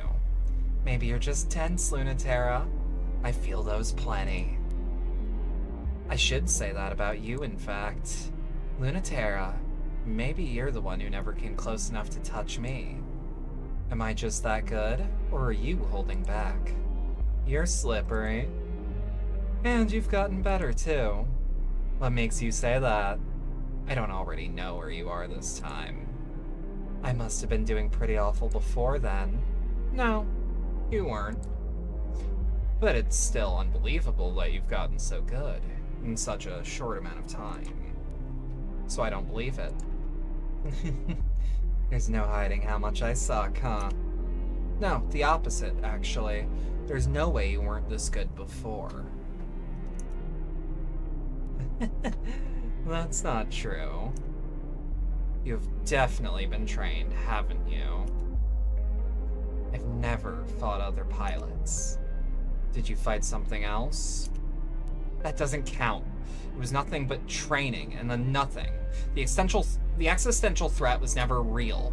It was a trick of the light, and our weapons pierced it with 100% accuracy every time. So no one was ever hurt, and it never became real enough to fight. That's true. It's also true that this isn't a real fight either. You were right when you called it play fighting. These machines were never destined to with practicality in mind. They simply aren't made with the intention to kill. I've read plenty of Dr. Nix. I don't need the lecture. I've read plenty of Dr. Nix. I don't need the lecture. And you're not even explaining it right. They did make ship selves practicality in mind. They made them specifically in a shape that would not allow for death and war. Dr. Nix just didn't want an end to conflict, because that's silly. You can't be human without it. Death defeats the purpose of conflict, which is how humans communicate and change. Death and war end conflict. The ship's self signals the fundamental transformation of human conflict from suffering into love. If you knew it, explain it the right way. If you know it, explain it the right way. If you knew Dr. Nix, you might have a harder time taking it seriously. I'm not part of Cradle's Graces for a reason, you know. I'm not that dumb.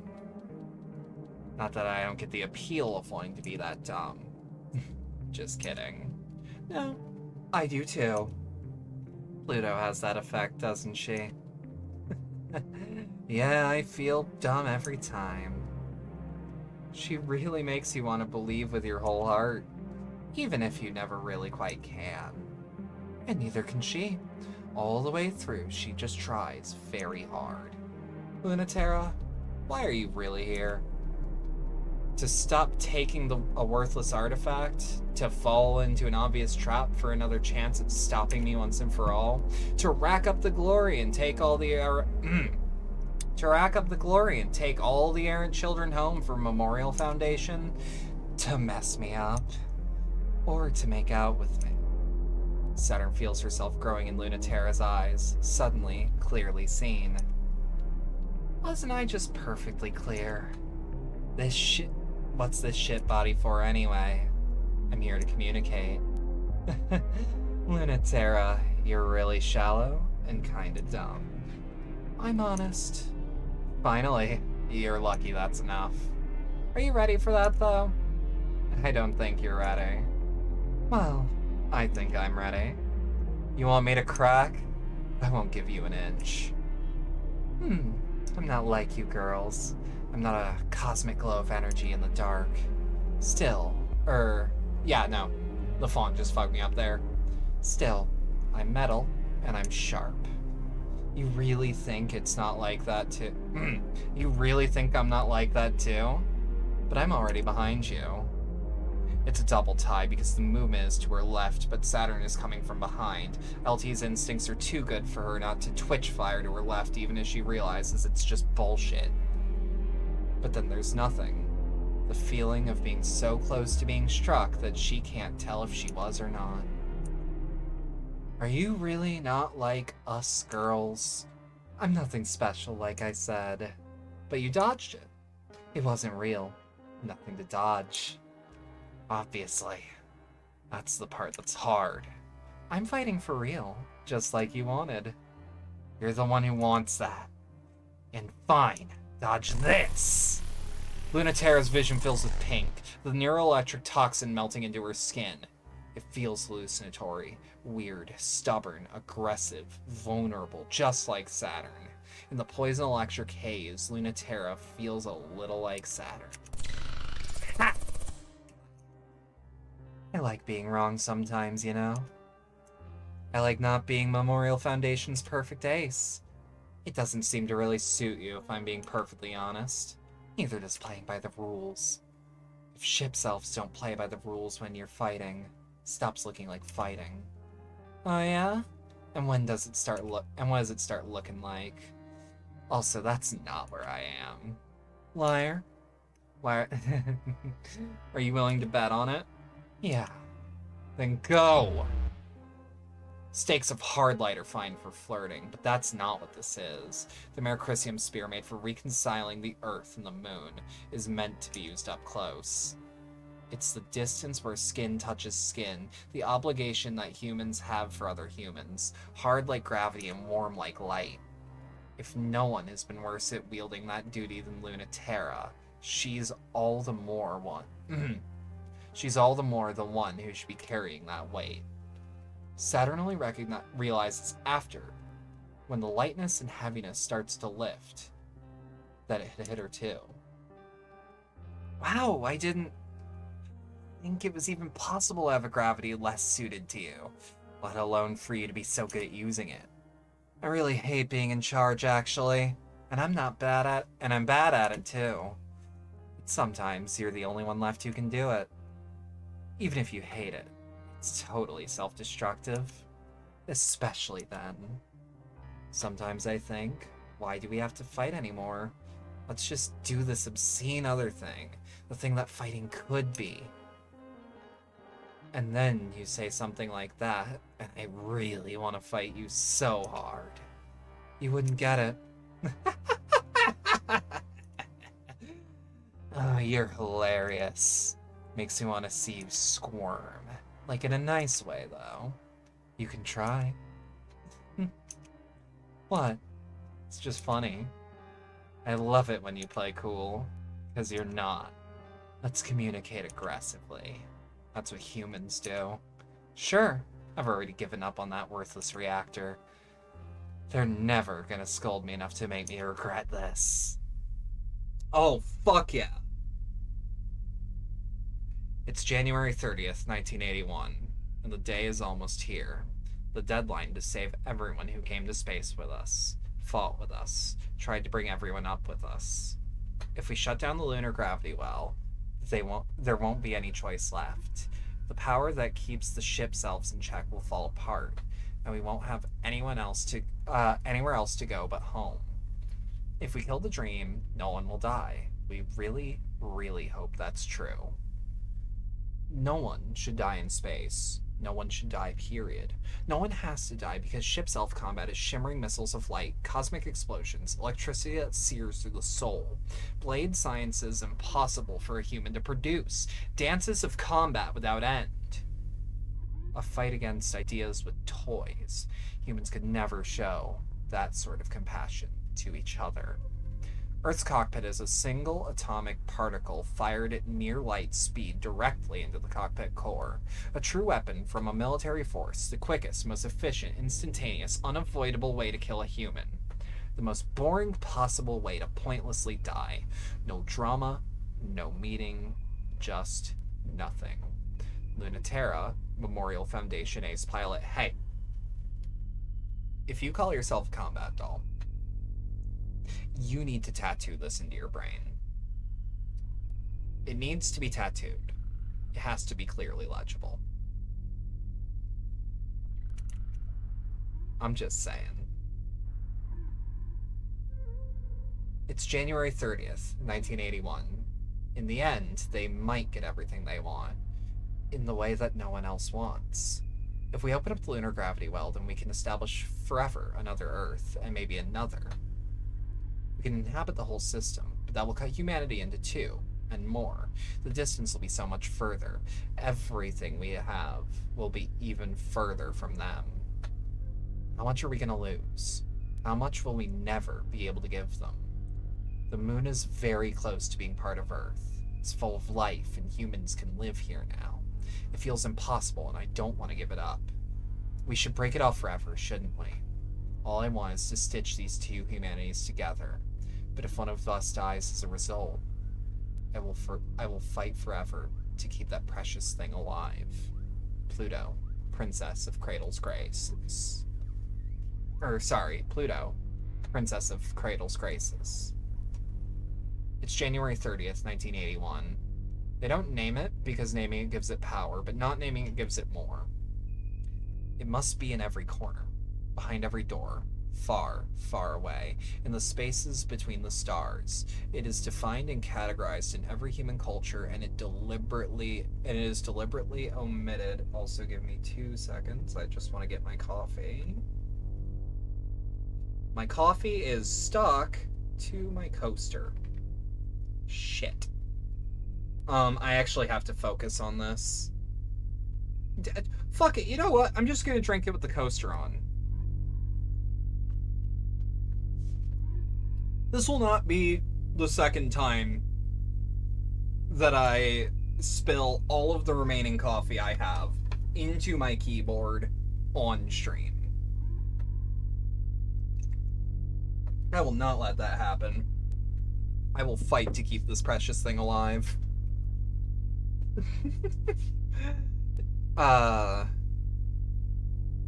It must be in every corner, behind every door, far, far away in the spaces between stars. It is defined and categorized in every human culture, and it is deliberately omitted from explicit naming conventions by Memorial Foundation in favor of a euphemism less captivating to the imagination, such as existential threat.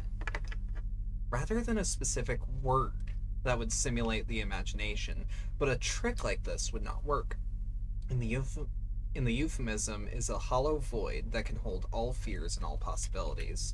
Through gravity, humans decide what is real and what is not. But what is not does not stop existing, and it, like humans, can decide. It's the kiss of inverse, everything that humans can imagine but can't become. The shortcut of attaining it is to forsake everything that humans already are. If a bunch of idiots get tricked into going there, it would make a very convenient enemy for Earth. That's their real fear. Before that happens, I will tell you a secret. Ready? SATURN, Celestial Mechanics test pilot. Noted. Root installation complete. New OS in operation. Celestial Mechanics, now that I've made that screw up, my brain is like, 40k. Oh, the Mechanicus are cool. Celestial Mechanics fleet collecting in the orbit of Earth's moon. Request for assistance received. Ignore. Waiting manual input of mission parameters. Assist Cradle's Graces and Celestial Mechanics with the opening of the gravity well and changing gravitational constants to make conflict with Earth possible. Mission created. Get in as much trouble as possible with a Memorial Foundation ace. Mission created. Calculating gravitational slingshot data from server hack. Ready to launch? Y. Accepted. Normalizing gravitational slingshot effect. Prepare for immediate launch to Earth's moon.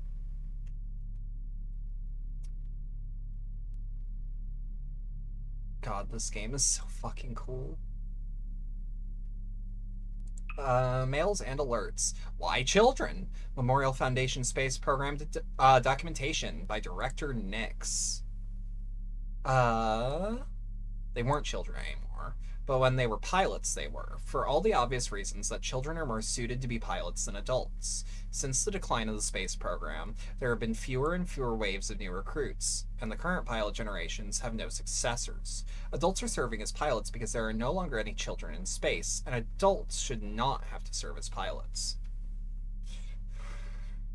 It'd be cruel to send children to fight a war so that adults don't have to. Yeah, it would! Especially as adults have far more powerful tidal forces than children. In their physical and metaphorical manifestation, tides are the measurement of the authority that the culture has over the universe, the light of the soul that turns all impossible things into our dominion. The gravitational forces of children are weak enough to perceive and engage the existential threat without obliterating it instantly. As a cancer that exerts a subtle influence in the back of our unknowing minds, they are suited to protect us from it. For this reason, Memorial Foundation is pushed against traditional cultural institutions for engaging existential threats with this more humane practice. Due to the resiliency of children and detrimental long-term effect contact with existential... We're starting that again from here. Due to the resiliency of children and detrimental long-term effect... Why? Due to the resiliency of children and detrimental long-term effects contact with existential threats has on adults the vast majority of cases. In some exceptional circumstances, contamination lingers in children. Their gravitational forces never achieve sufficient power to extinguish the existential threats without resistance. Without the tidal forces to challenge other adults, they remain in limbo, unsuited to anything else. The remaining small percentage of the original pilot program that continues to reside in space is made of such cases. Try messing over the word you're reading. That does help sometimes, but not all the time. New version proposal. It's also... doing this constantly, my wrist doesn't like it, so I try not to. But I can use my finger. Origin. Memorial Foundation Central. Classified. Percentage. Extract. Author. Memorial Foundation Celestial Mechanics. Thank you. I'm no different from my former colleagues. I think we all want the same thing, ultimately. Every one of us.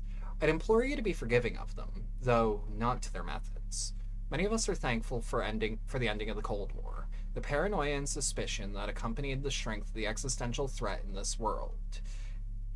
It is fed on the trauma and malaise and discontent of the world after the war. But I think some of us must have some reservation about the future. In abandoning existential threats to address the threats of our home, it will inevitably result in us turning to conflict between humans once more, and in return the existential threat will thrive.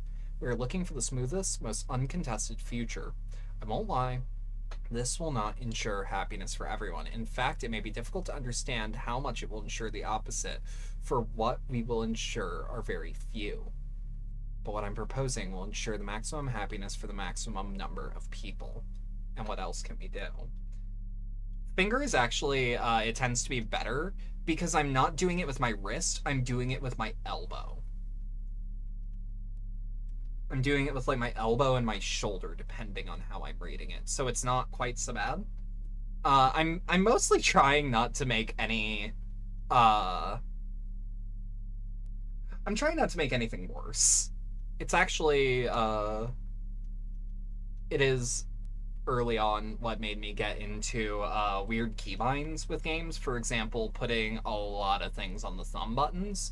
Because A, less room to reach over, less stretching, and it's muscle memory. But B, it's also not such an aggressive motion that it could hurt in the long term. You know what I mean? It's actually kind of why I want more side buttons on my mouse, not gonna lie. I bare minimum want like 4 to 8. But I'll take as many as I can get. And you might be like, Bedlam, do you just want an MMO mouse? A little? But those are also like not the ergonomics I want.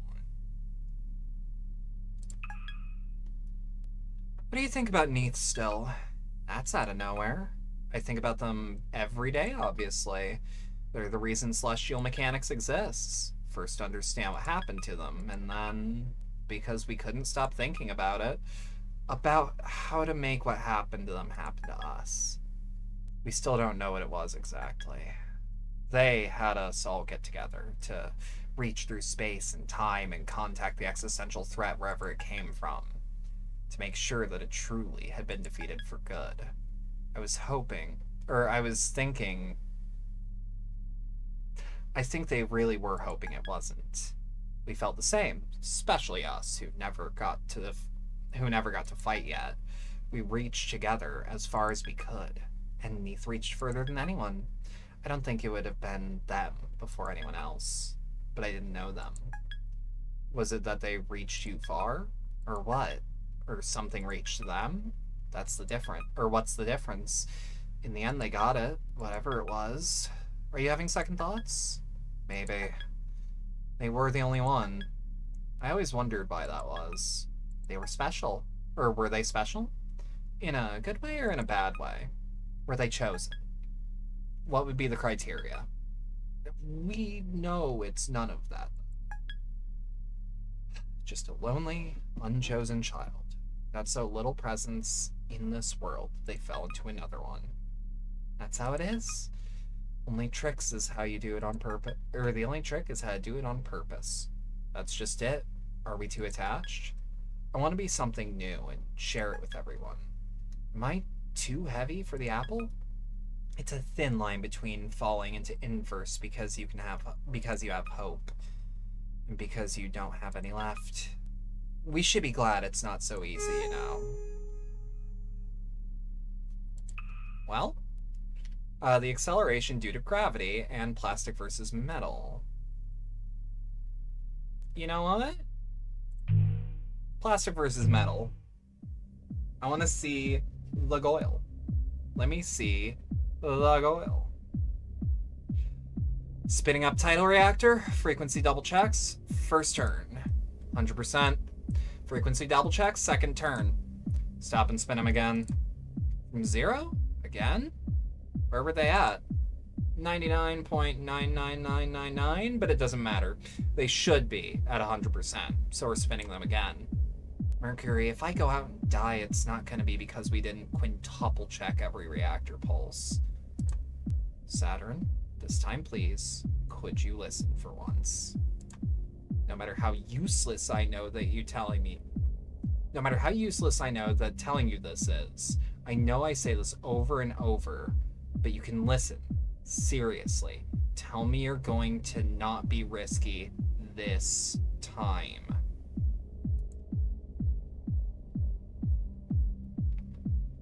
Hang on. Okay, I got a crick in my neck and I made it worse. Hey. It's not a game anymore. This mission's different. It's not ship self to ship self. Those troops are real weapons from Earth designed for threats that are real, not existential. They are perfectly capable of killing. They were designed for no other purpose. It's not even going to be an issue, though, because your orders are strictly to observe and not get remotely close enough to engage. They won't leave stationary orbit around the near side of the moon. They're Earth's insurance plan, and we can ignore them as soon as we make sure that that's all they're doing. Don't joke about dying. That can happen. It won't if everything is perfect and you do exactly what you're supposed to. It finally matters this time, and you... Mercury, please. I'm actually really sorry, Mercury. I didn't mean to make you worry. I mean, I didn't mean to make you really worry, for real. I promise I'm not trying to die, okay? I promise. Okay? Making poor choices about who to kiss and what isn't the same thing. I listen to you and it's for real, okay? I wouldn't cross the line. You're my friend. No one else. No one else is worth you. You're the most important. We've been through too much. I wouldn't ever, ever go back or throw everything we've got away. You know that, right? Sorry I'm acting like I forgot. Mercury, hey, say something. You idiot. Give me a minute. Damn it. I was gonna act like I tricked you. I was gonna act I was about to get... It's gonna feel real smug, making you think everything was serious and I was gonna lord it over you. But now I'm crying, asshole! Sorry about me, but I love you too. Don't worry. Risk dying, tearing that machine to pieces. They hide together in the peaceful moon's winter night. Oh, yeah, fuck yeah. Betray, baby. Oh!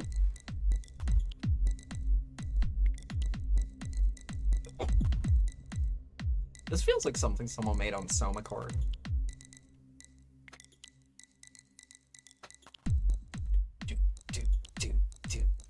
Dude. Oh, this fox. Hang on, I got a bit of a cough.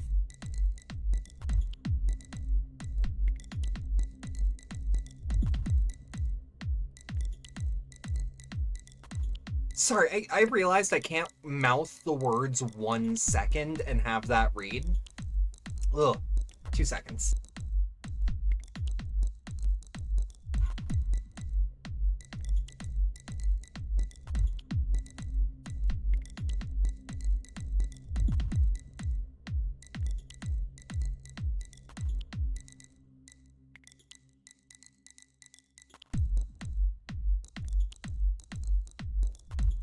Alright, there we go. I'm super sorry about that. I may have choked on my own spit, like a fool. It's winter on the side of the moon, which means it'll be half a month before this hemisphere sees day again. The frosted forest will see spring in a week, summer the week after, and fall a week after that. A year of seasons in a month-long day. Even terraformed, could humans live like that? On the near side, though, at least the Earth will always be in the sky, eternally huge, shining with authority and kindness, unlike its agent, who hangs in the corner of the sky like a migraine aura. There's nothing extraneous about its shape. It is here to do just 2 things. Look, then kill. And Saturn flew a millimeter too high. The autonomous military unit looked, then killed, but just too slow, and Lunaterra pushed away and dragged them both deep in the winter forest. The unit looks twice as hard. It's been encouraged to not miss twice. Shh, don't make a sound. You're being too noisy. I get that a lot, but this time I'm not making any noise, so don't tell me to be quiet. You're the one flitting all over the place. They're listening for gravity. Vibrations are not the kind of noise that they care about. So keep moving and don't make any noise in your heart. Don't make a sound in all possible senses. Don't make it good physically, emotional, or don't make a sound physically, emotionally, or spiritually. Calm down. They don't like it if you're not calm. First of all, that makes no sense. And secondly, I refuse. Ugh. I don't think you should die. So think of something else to do instead, because they can kill you. Unlike me, or any ship's elf. So think about as little as you can, okay? And keep your tidal reactor's output to a minimum. It helps to make yourself be like an object. You'll be a thing that other things happen to, rather than an agent. That's what it's looking for. Agency. So it can make it cease immediately. You know, I'm absolutely super good at that. I have a lot of experience with it, so I'm absolutely not going to. Well, me too. That's why I suggested it. But you're right. I shouldn't have suggested it like that. How about this instead? Start by thinking about the Earth. The autonomous device becomes visible instantaneously. It doesn't look anything like a ship's elf and bears no resemblance to a human shape, because there's no intention for its design to accommodate humans. That's the opposite of what it does. It has nothing to express, only a function to perform. What did I do? Probably thought too hard about Earth, but all the same. So creepy. That's supposed to represent Earth? It doesn't even look like humans made it. Really? I think it's rather appropriate it doesn't look like a human at all. They can detect an artificial gravity reactor, but they don't really know what to do unless they can lock a target and kill it. So if you can't verify what it is, it won't do anything. Feels so heavy suddenly. What is this? I'm telling you, that's the Earth. Real gravity. It's very, very heavy. You can feel its authority.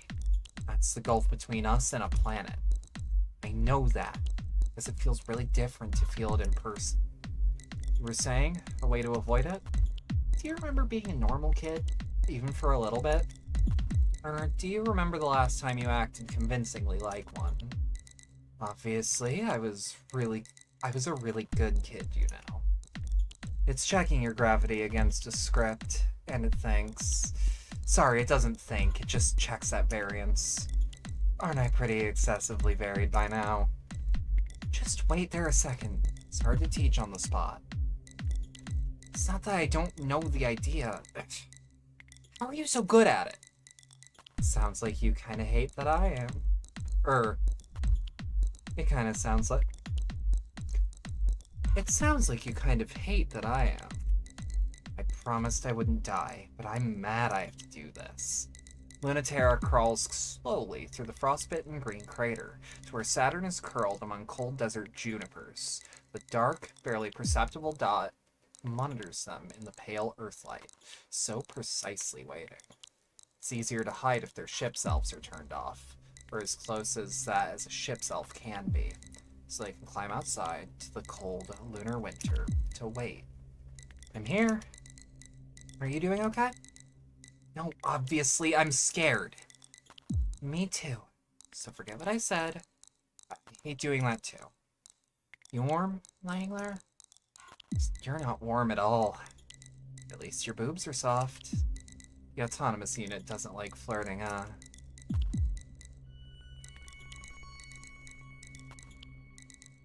Well, you should think instead about how you're keeping a secret. Keeping it really close. Waiting for the perfect moment, and no one else can know. Okay, I can do that. That's not so bad. Is it that big a difference? There's an infinite difference between someday and never. I've extremely forgotten how to be patient, but I know the difference. You're right. It really is important to never forget. It's still not going away. Yeah, it's a lot more patient than us, huh? It's looking at you too. Aren't you on their side? Just because we want Earth back doesn't mean Earth wants us back. So Memorial Foundation really is that stupid. Maybe. In their eyes, we're as bad as you. So why go back? Because fuck them. They don't want anything to do with us. Memorial Foundation thinks it's optimal for humanity to return, but I think many humans think it would be just fine if we died. That just makes me want to come back to Earth even more. Aha! Spite I can understand. I can be petty too. I want back, even if only for spite. We will bring them back a little taste of what it's like to be us. They're afraid that we might bring something back with us. And they should be, much more than they already are. That's what I want. Knowing that you're just as petulant as petty as me. And this week too, makes me consider you. In a good way. It's wonderful. Makes me want to fall in love. Oh, I said maybe. Don't get full of yourself. Sorry. There's no way you're getting any more than half of what we want at best. You're only hoping for half of what you want. So I wonder if you'll even get that, if you get it. I don't expect things to go my way, but, you know. I hope you're coming along, wherever it is. Truer than you know, LT. Whichever way we go, we're going together. In this cosmic glow, we're doing wherever we're going together. Or we're going wherever we're going together. I love you. Get used to me now. You made me go upside down on purpose again. You're good at evasion, but scoring a direct hit is so easy. You win. It'll be nice to see the end of every world, but this one alongside you. See? The machine's already bored. Or, not bored, but uncomprehending, and then it lost interest. But I'll stay here with you until it leaves for good. Because fight or flight, petty bitch to petty bitch, lab rat to upperclassman brat. What, really? Do you maybe love me too? Ooh.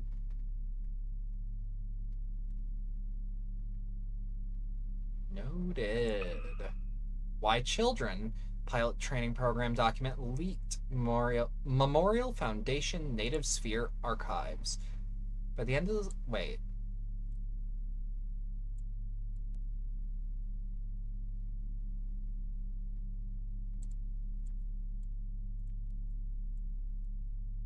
There we go. Okay, yep. By the end of the space program, with recruitment having stopped almost a decade before the official decommissioning of the space program, all the pilots become adults. Yet they were recruited as children and spent their fiercest years fighting against the existential threat as children. Much like criticisms levied at the Scout programs on Earth, it was a motion that Memorial Foundation considered heavily in deciding how to recruit their pilots. Children have no special piloting qualities, with much weaker tidal authority than adults, who, of course, have the tidal authority to engage other adults. Adults would be stronger and more powerfully able to use ship's elves, much more so the beloved and chosen adults, rather than the discarded and flawed children that were chosen. On Earth, adults with much stronger tidal forces than children will destroy the existential threat before even comprehending it. And because of this, those threats are able to hide in the world and prey on those who are most weak, such as children, or those who are unchosen even as adults. Those who are strong enough would struggle with even other humans, and those who are weaker protect the rest from the trivial threats outside humanity. Sustained contact with the existential threat often exacerbates this effect, and there is a cold twofold reason for delegating who will and will not confront existential threats. Children and the unchosen bear the burden so adults will not be thrown away. Huh. Everything is ready for you. I wish you had let me help you more. You'll be back... You'll be fine back home. Without a ship. I envy you a little bit. Piloting is for girls and jocks. It's not my thing. But I wish I was coming with you. Sometimes a very, very tiny bit. Mercury, we are very different, but I love you. We're parts of the same thing. We wanted the same things, and I'll walk alongside you until we get them. Really? You're not leaving? Possibly forever? If I'm leaving, you're coming with me. If I stay, I'll bring you home. You know you can't rely on me for anything, but you can count on me for this. I promise. I promise. Your promise with correct punctuation and capitalization, so you know it's real. What else can I do to pay you back? Nothing. I count on you for a lot, Saturn. The same way you count on me. I, again, love that we are getting more and more of a rapport between Saturn and Mercury. Like, I also love the more non-romantic, I was gonna say casual, but non-romantic use of the word love. This is still a deep and understanding and very extreme love.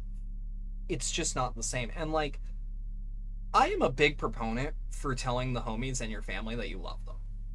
Because love does not have to be inherently romantic.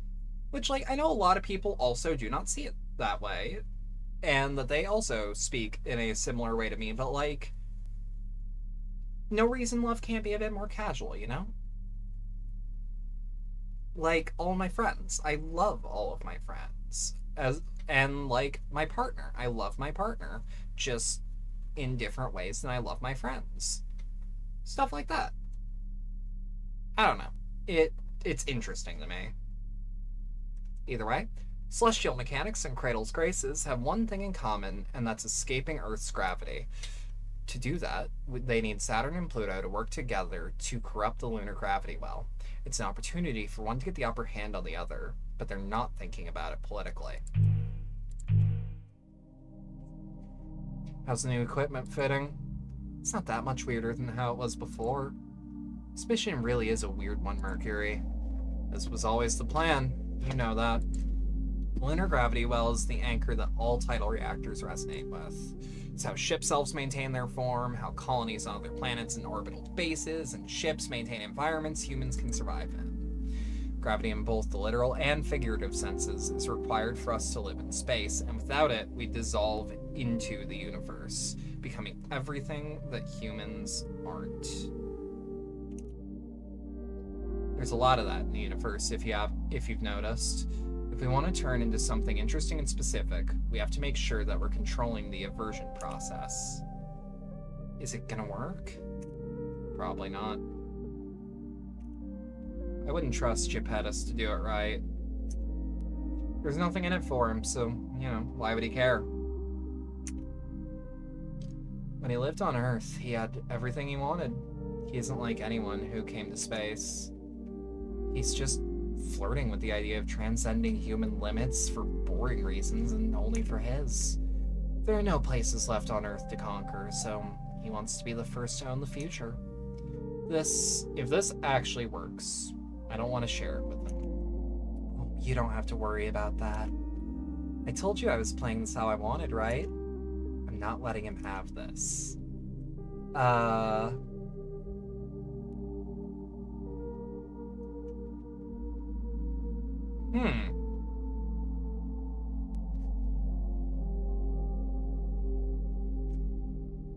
This seems really interesting. This seems like the most interesting choice.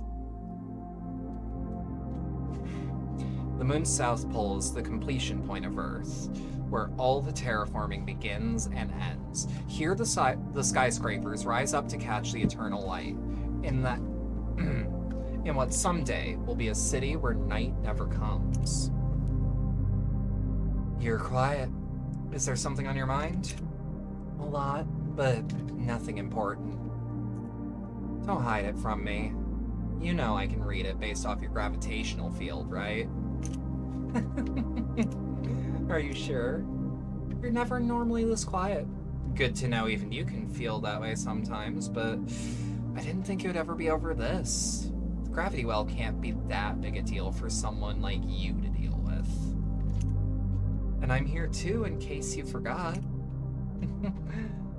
Feeling out the tides is deeper than mind reading, and not so literal, and you know that. That kind of mind reading is the kind every human can do, but few are any good at. What kind is that? Read my mind about it. Are you nervous?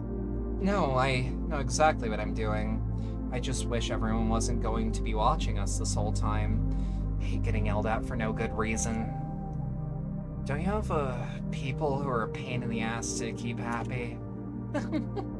That's everyone in Cradle's Graces. Plus, they love me, which makes it just so hard. That's why I ditched command. I couldn't stand being pestered constantly by supervisors who don't know what they're talking about. Oh. Whoop. Let me... Okay, that was just from one line. That's why I ditched command. Couldn't stand being pestered constantly by superiors who don't know what they're talking about.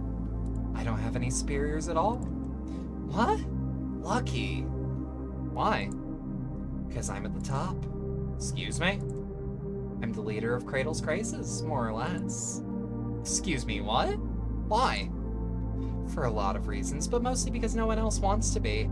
Oh, Dr. Nix is in charge of most things still, but I do make the decisions. I mean, but why? You're as bad as Mars. This is why it's hard to get anything done. Cradle's Grace is just full of contradictory, impossible to reconcile, naive, and disorganized feelings. Someone has to bring all of that together.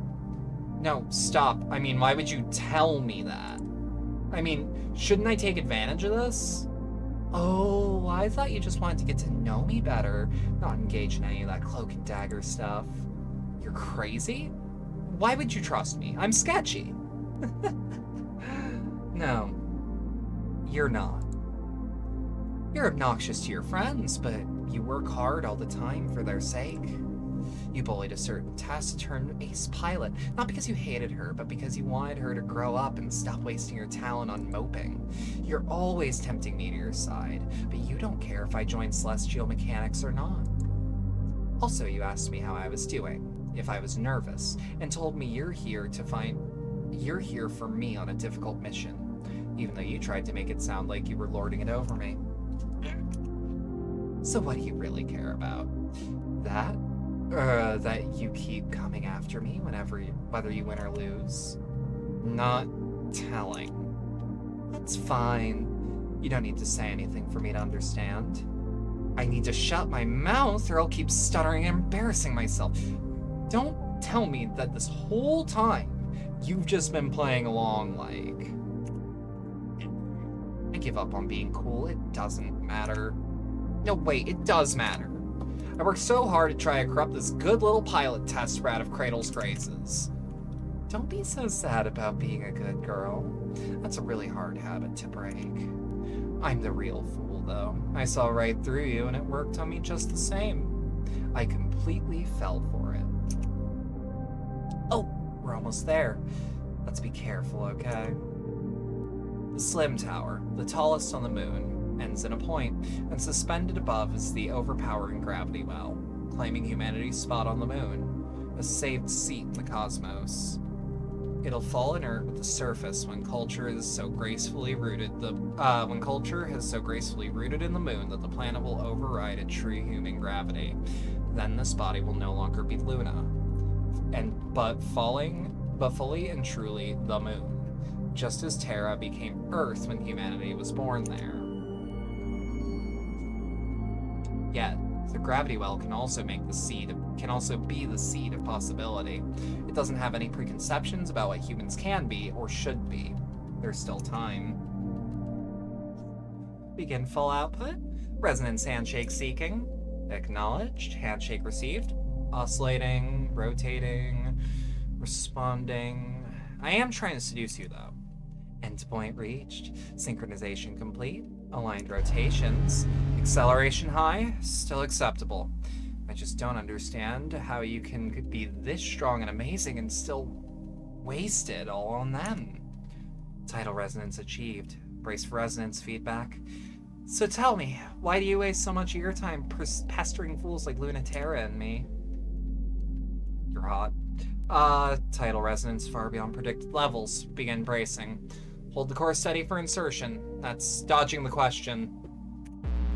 Waves crashing, intensifying resistive force. It's not. You're not really any different.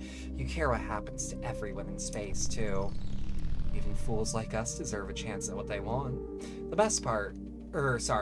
part that makes me angry is how they don't just take what they want. If Earth has abandoned us, why go through so much trouble to reconcile with them?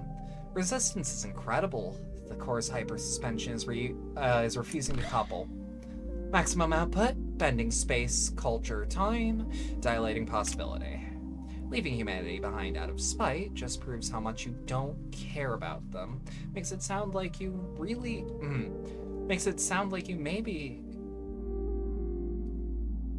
Okay, yeah, no, that's just a weirdly written sentence. Leaving humanity behind out of spite, just to prove how much you don't care about them, makes it sound like you actually care about others.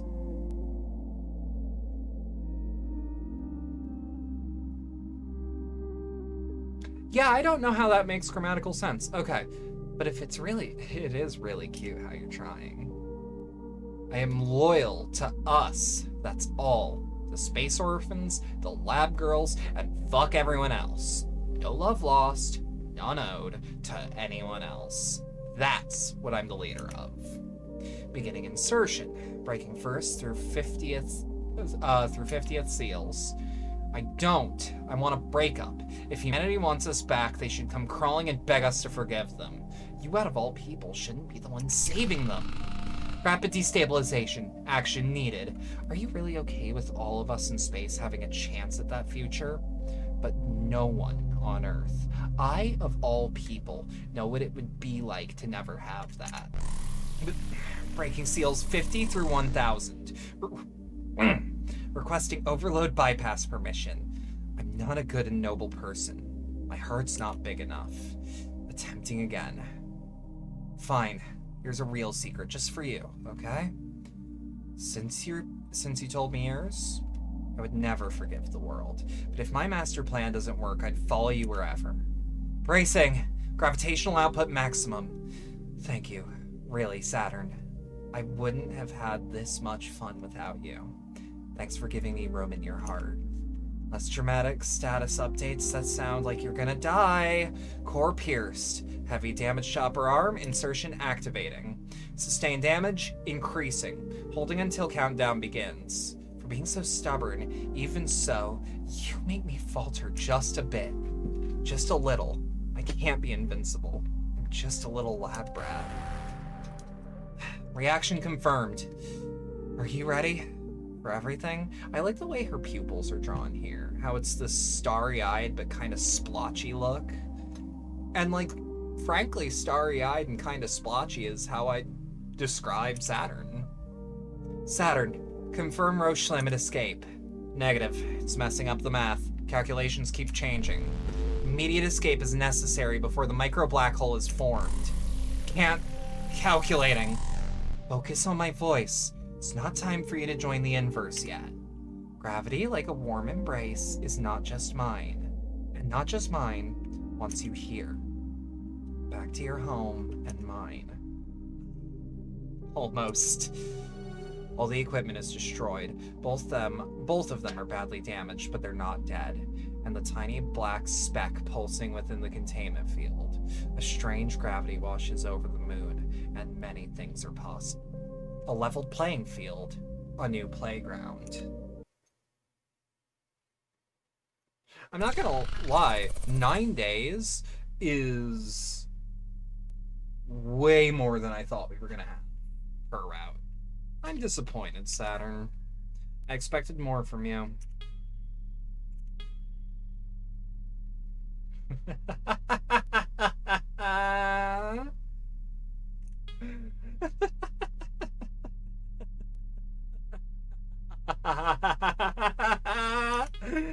Sorry, wait. That really just is the best thing you could have ever said to me. Are you sure there's no bitterness behind that laughter, Saturn? You think you could admonish me for not impressing you enough at this point? No sense of failure? If you're mad about how I could possibly consider that... Wait. If you are mad, how could I possibly consider that a failure? I was just expecting more. A more cosmic disappointment. A true ruining of the universe. Do you expect me to believe you're happy with this outcome? Memorial Foundation has such low ambitions. You're underestimating me. Don't think I wouldn't pick a future just to spite you. I don't believe that for a second. What happened to that ambitious person I knew? And finally, you have nothing to say. Are you afraid of what's going back to Earth that much? You really don't get how satisfying it is to listen to you go on like this. You, the mocker of dreams. Hey, Pettis, why don't you just try being more realistic? I have nothing to lose in a return to Earth. Didn't that bother you to no end? I can see how this would truly be a future... I can see how this would truly be the future you fear the most. You don't have anything to lose. But when we come back to Earth, are you maybe afraid of what it will gain? Memorial Foundation does not have the power, or the courage, or the hope. They have experience in numbers, and that still matters. It matters the most because the gravity well is whimpering, sputtering, and the Earth's tactics, strategic and realistic, are favored. Their weapons are kinetic. They don't fight with anything dreamlike or unique. All they have is to do this simple job. A fight between giant robots can only be so realistic, but that's the best they know how to do. They've never fought on Earth after all. The gravity well is successfully commandeered by the Memorial Foundation. The limits are made clear. They were rockets built always for entry back home, and to take everyone with them. Halamede, in the low Solsi, soars in the galaxy, holding the dying gravity well in her arms. Through it, she extends the logic of Earth to every tidal reactor, the exact gravitational constraint that determines a human to be human. Lunatera, you've done so well. You've been so good. Are you still gonna betray us? Europa told me to expect it. She is. Hang on. Like, actually, hold on. Let me make sure you can actually see her, because she's kind of fine as fuck. I won't. Like I promised. Even if the rest of the pilots may not forgive me, they're coming home now too. Is that a problem? I thought it was happiness for all, no one left behind. Emphasis on the no one left behind, because the first is too hard. We have to be careful, you know that. They think we're more trouble than we're worth. There's a really simple, easy solution to us becoming another existential threat. A simple way to defeat it and prevent it. When they indulged the Memorial Foundation's plea for an alternative to their method, the one used from the beginning of humanity to the present day, they allowed us, because we made the promise of submitting without complaint. That's true. Europa never failed to remind me that Earth could just decide to kill us. The Earth cannot be divided. We're meant to be one. Earth is an anchor in space-time for us. It wasn't always like that. We started from zero. We had to carve out our place in the universe, bit by bit. We have to move ever forward, marching in progress. As culture marches forward, so does our gravity increase. We need each other, and we need this culture, this gravity, to make us together. I agree. Humans need to come together. Lunatera immediately fires a solid light bullet into the gravity well restraint mechanism, and the gravity well implodes back to life. In the middle of the victorious fleet, communications immediately fall apart as space-time and electromagnetic forces tear through them. You finally did it! Sorry, I thought that was a cutoff. You finally did it, Lunati! Something so dumb, I don't have the time to get mad before I save you from it. You could have at least told me this is what you're planning. I could have, but I wasn't planning this until 10 minutes ago. Hey, I didn't even cut it that close. Tell me that you've thought up something good. I'll follow you, even to a bad ending. But not if you've got nothing other than this depressing conclusion. I'd have to hate you to let you do that, baby. Hands reach from behind her and hold the well gently, easily, as Halamede's fingers shatter. What? Traitor! Sorry. I'm just borrowing it. You're not sorry now and you weren't sorry then. I think you might really wish you were sorry. I want to believe you sorry. I want to believe you want to be sorry, but that's not good enough. It's certainly much too late for it. I wish, instead of wanting to be sorry, you just wouldn't be able to be happy again. And I couldn't do that. Then please deny this. Lo Sulci has made almost entirely of constantly refracting hard light. It emits from every angle of light at light speed a drowning torrent, a reversed vacuum, a void of emergency, an unignorable, undeniable deluge. Light with the substance and pressure and weight of water. This might be my favorite song in the soundtrack. The heaviness is unbearable. To Lunaterra especially, yet it's so familiar, it's impossible to escape. Automatically, she falls right in. No matter what terrible things you've done, you've never forgotten exactly what you deserve for them. That's how you could make it up. That's how you should make it up. At least not in the same way. Which I know now. I thought I would die before. But nice thing is, if you don't die from this, you grow up, even if it feels unfair. Are you suffering? Lunaterra reaches her hands as close as she can to the gravity well. Her own tidal reactor howls and creaks with the strain of not falling in. It isn't interested in Lunaterra's dreams. It just wants to have everything. The infinite wish of humanity, Earth's pure greed, the white void, and all-consuming gravity that erases all distinction. Pluto can barely keep the light at bay. It tears into Pluto with perfect synchronicity. Memorial Foundation has been waiting for this chance at the unit designed to defeat them. The one that reminds them of everything they can't have. She's drowning, but her fingers are still reaching, still holding the dying gravity well. The true enemy are the fast-approaching autonomous defense units. Unlike a ship's elf, they are designed with war in mind. As Halamede said, the easiest option is just to kill us. The option they're always more eager to take. No wonder they felt the ship's elf program was just a fanciful indulgence. They are surprised then, when Saturn tears them to pieces. Huh. I guess you were right. From how unsure you are, you made it sound like it was From how unsure you were, you made it sound like it was gonna be a lot harder. Pluto, you've been a good influence on her. Like how I've been a bad one.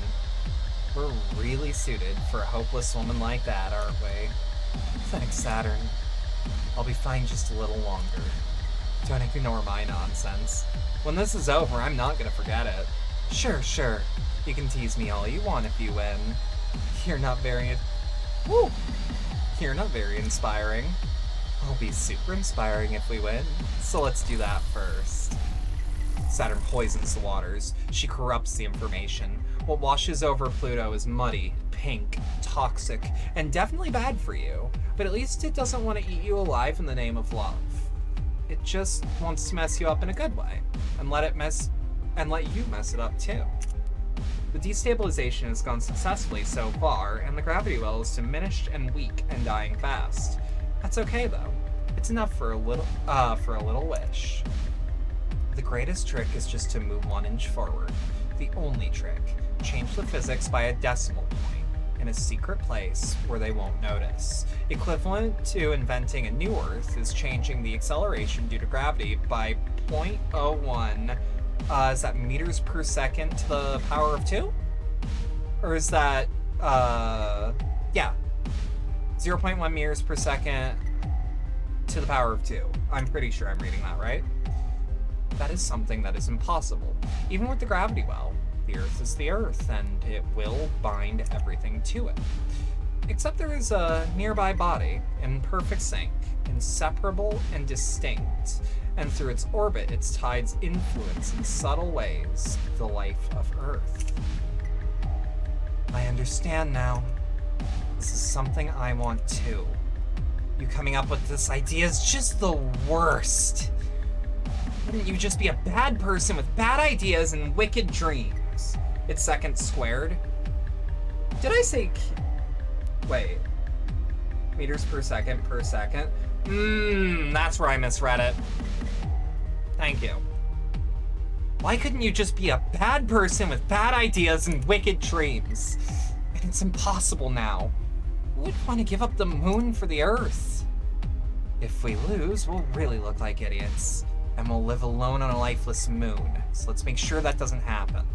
The moon is to be abandoned too. Unless you can bring it into such inseparable closeness.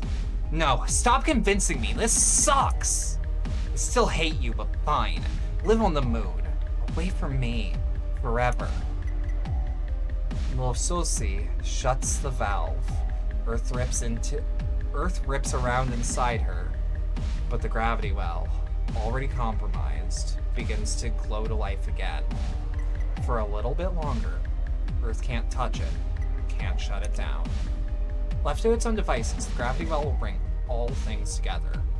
Of all the fabulous dream tech of the Memorial Foundation International Space Program, the gravity well, which brings together matter, light, and culture, is the strongest execution of their dream. And a pathetically mistaken one, too. The gravity well brings things closer until they pass through the event horizon and then can never return to the universe again. The limit where even information can't return. Whether it's a good universe or a terrible one, Lunaterra doesn't intend to find out. She's hopelessly attached to this universe. What we do want is to get a little closer. I thought you said you could find a way to be happy in any kind of future. I think that works if we try really hard to make it not suck first. See, she gets it.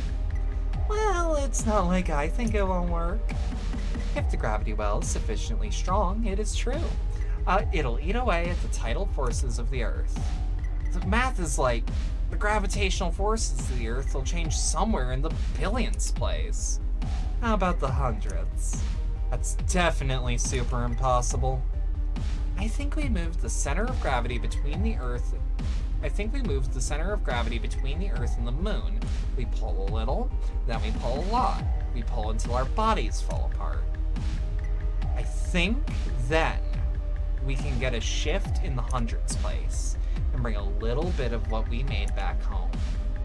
It's a very generous kindness, and also an extremely petty act of revenge. Yes, I want to pay the price. And they should pay it too. You should never expect me to choose a boring future. I didn't come here to get bored, and I didn't come here to be realistic. I don't think I'd give it up for love either. But I'm not an idiot. All these dreams are meaningful because I'm still human. There's no way to have everything I want, so I have to choose half. Which is so unfair, you know? I'd rather lose everything trying to get a choice like that. It's a hard choice, too. The hardest. My human self is so easy to throw out, so difficult to treasure. Who will be tender with it?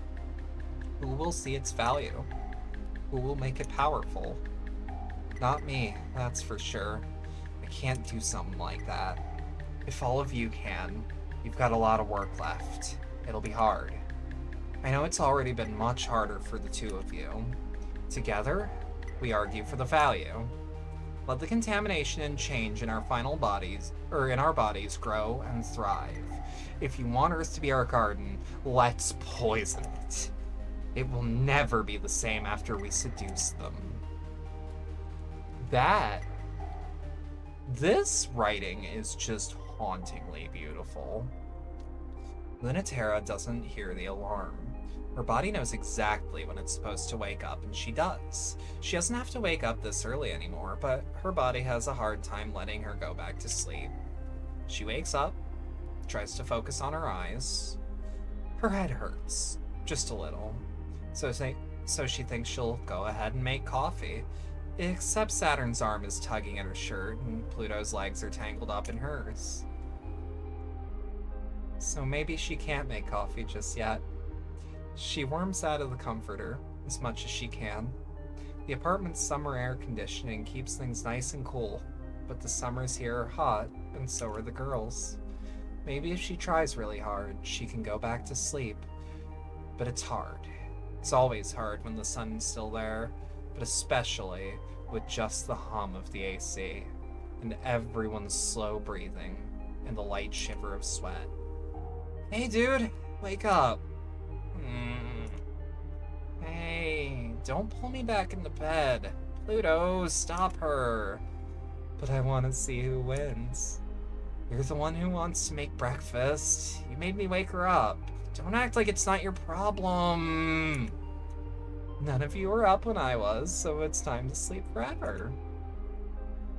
That's what I said. Sorry, that's what I said. Also, you're clearly awake, so let's go. Oh, Pluto. making breakfast, though. I already turned on the stove. It's fine. It'll just burn the house down. Help me stop Saturn. Okay. You traitor!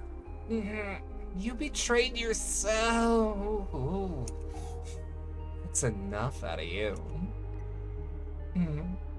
Come get some coffee, Lunaty, before you get a headache over it.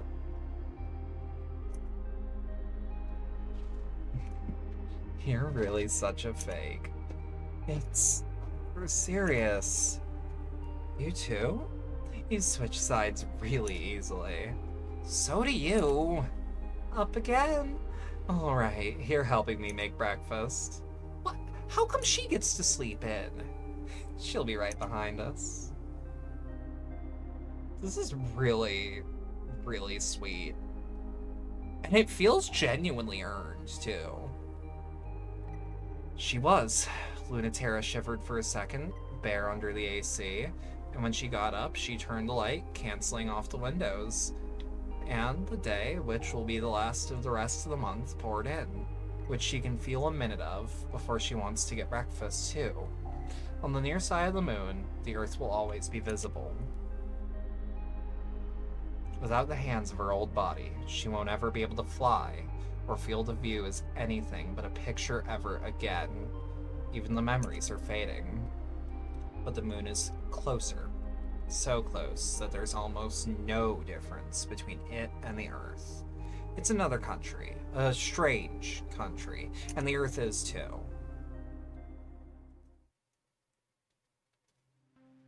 Beat the game with the Memorial Foundation ending.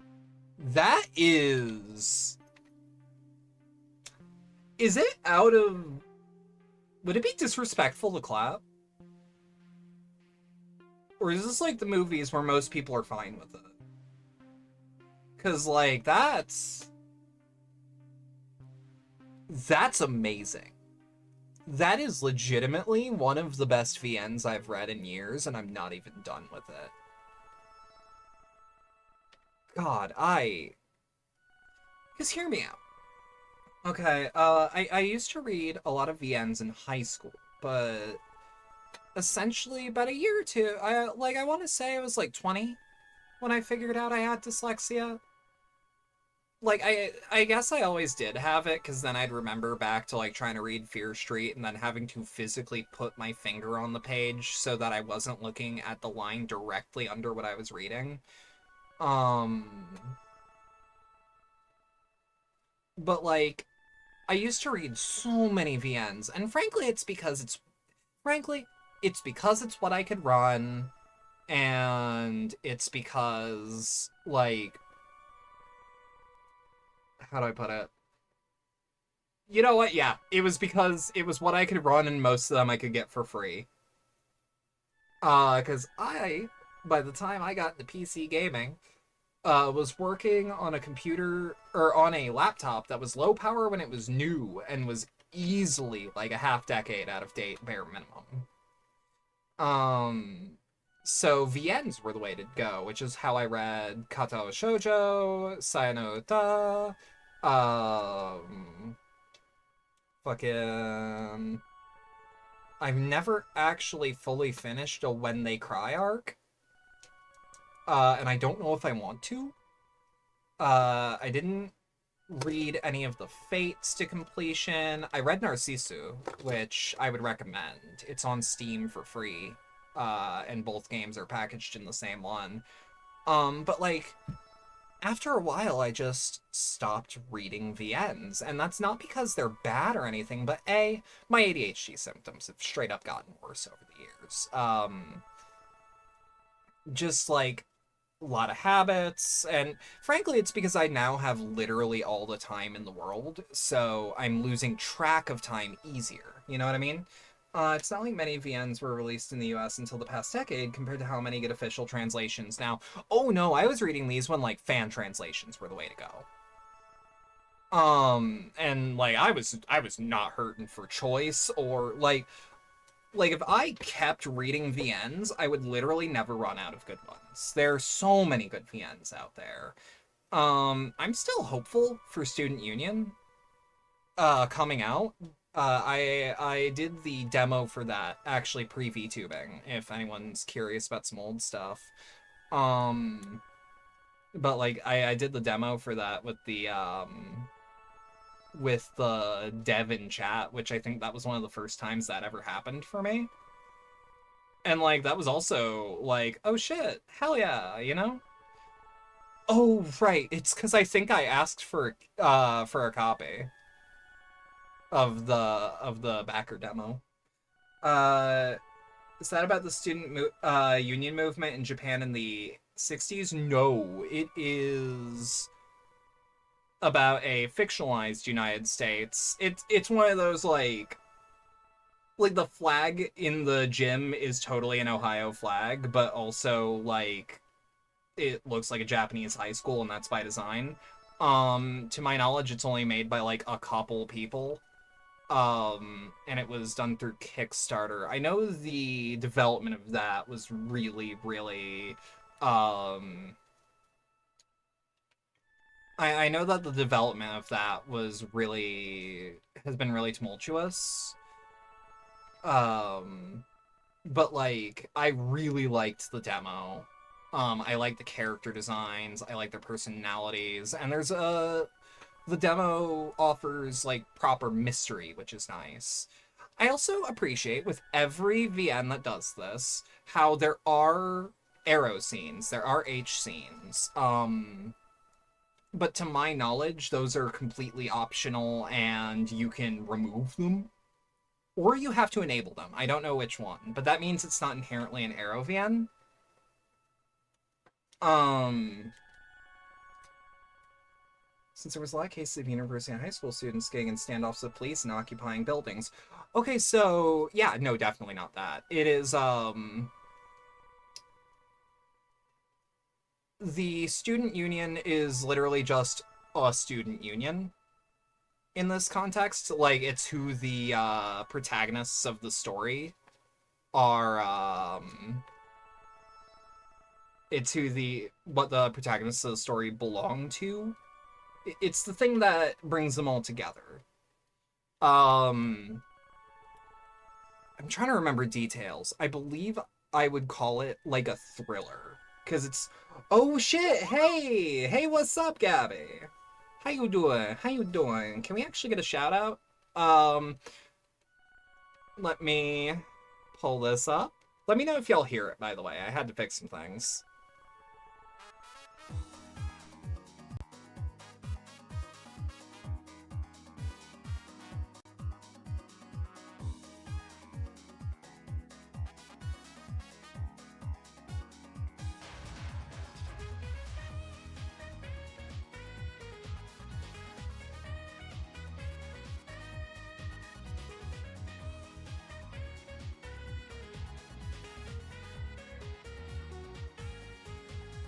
Very quiet, duly noted. I would like to apologize though ahead of time. You did raid me just as I was doing my outro, and I am genuinely sorry about that. I'm gonna try to find someone for y'all to raid out to near immediately though. So let's see who's live. Also playing something. Ooh, ooh. We're gonna raid out to Vivi, who is currently playing Silent Hill 4. So, um, genuinely, thank you for rating. I hope you had a good time. Thank you for trusting your community with me. It's just timing happens. Always good to see you around, Gabby. We were in the back room, so it's perfect. Oh, fuck yeah. But if you stuck around for all that and enjoyed it, genuinely thanks a lot. I did notice a lot of new names around here, so if you want to support the channel, first off, drop a follow so that you get more updates about when I go live. Also consider joining the Discord community server or following me on my socials, all of the important ones are right here, as well as the merch store if you want to look at my stuff. Threadless is currently saying that they're running a deal on t-shirts, but I do not know if that applies to my store because I don't get the banner for it. So, fitted t-shirts, regular t-shirts, and kids shirts are apparently on sale for like $12. But I don't know if it applies, so double check ahead of time because I can't run my own sales. Um, Tomorrow, we'll be seeing you around the same time as today. That is starting at 6 p.m. EST tomorrow. We will be doing Buckshot Roulette with Lilycat VT, Devil Ray Ray, and Voice Quills. Have a good rest of your night, everyone. And thank you.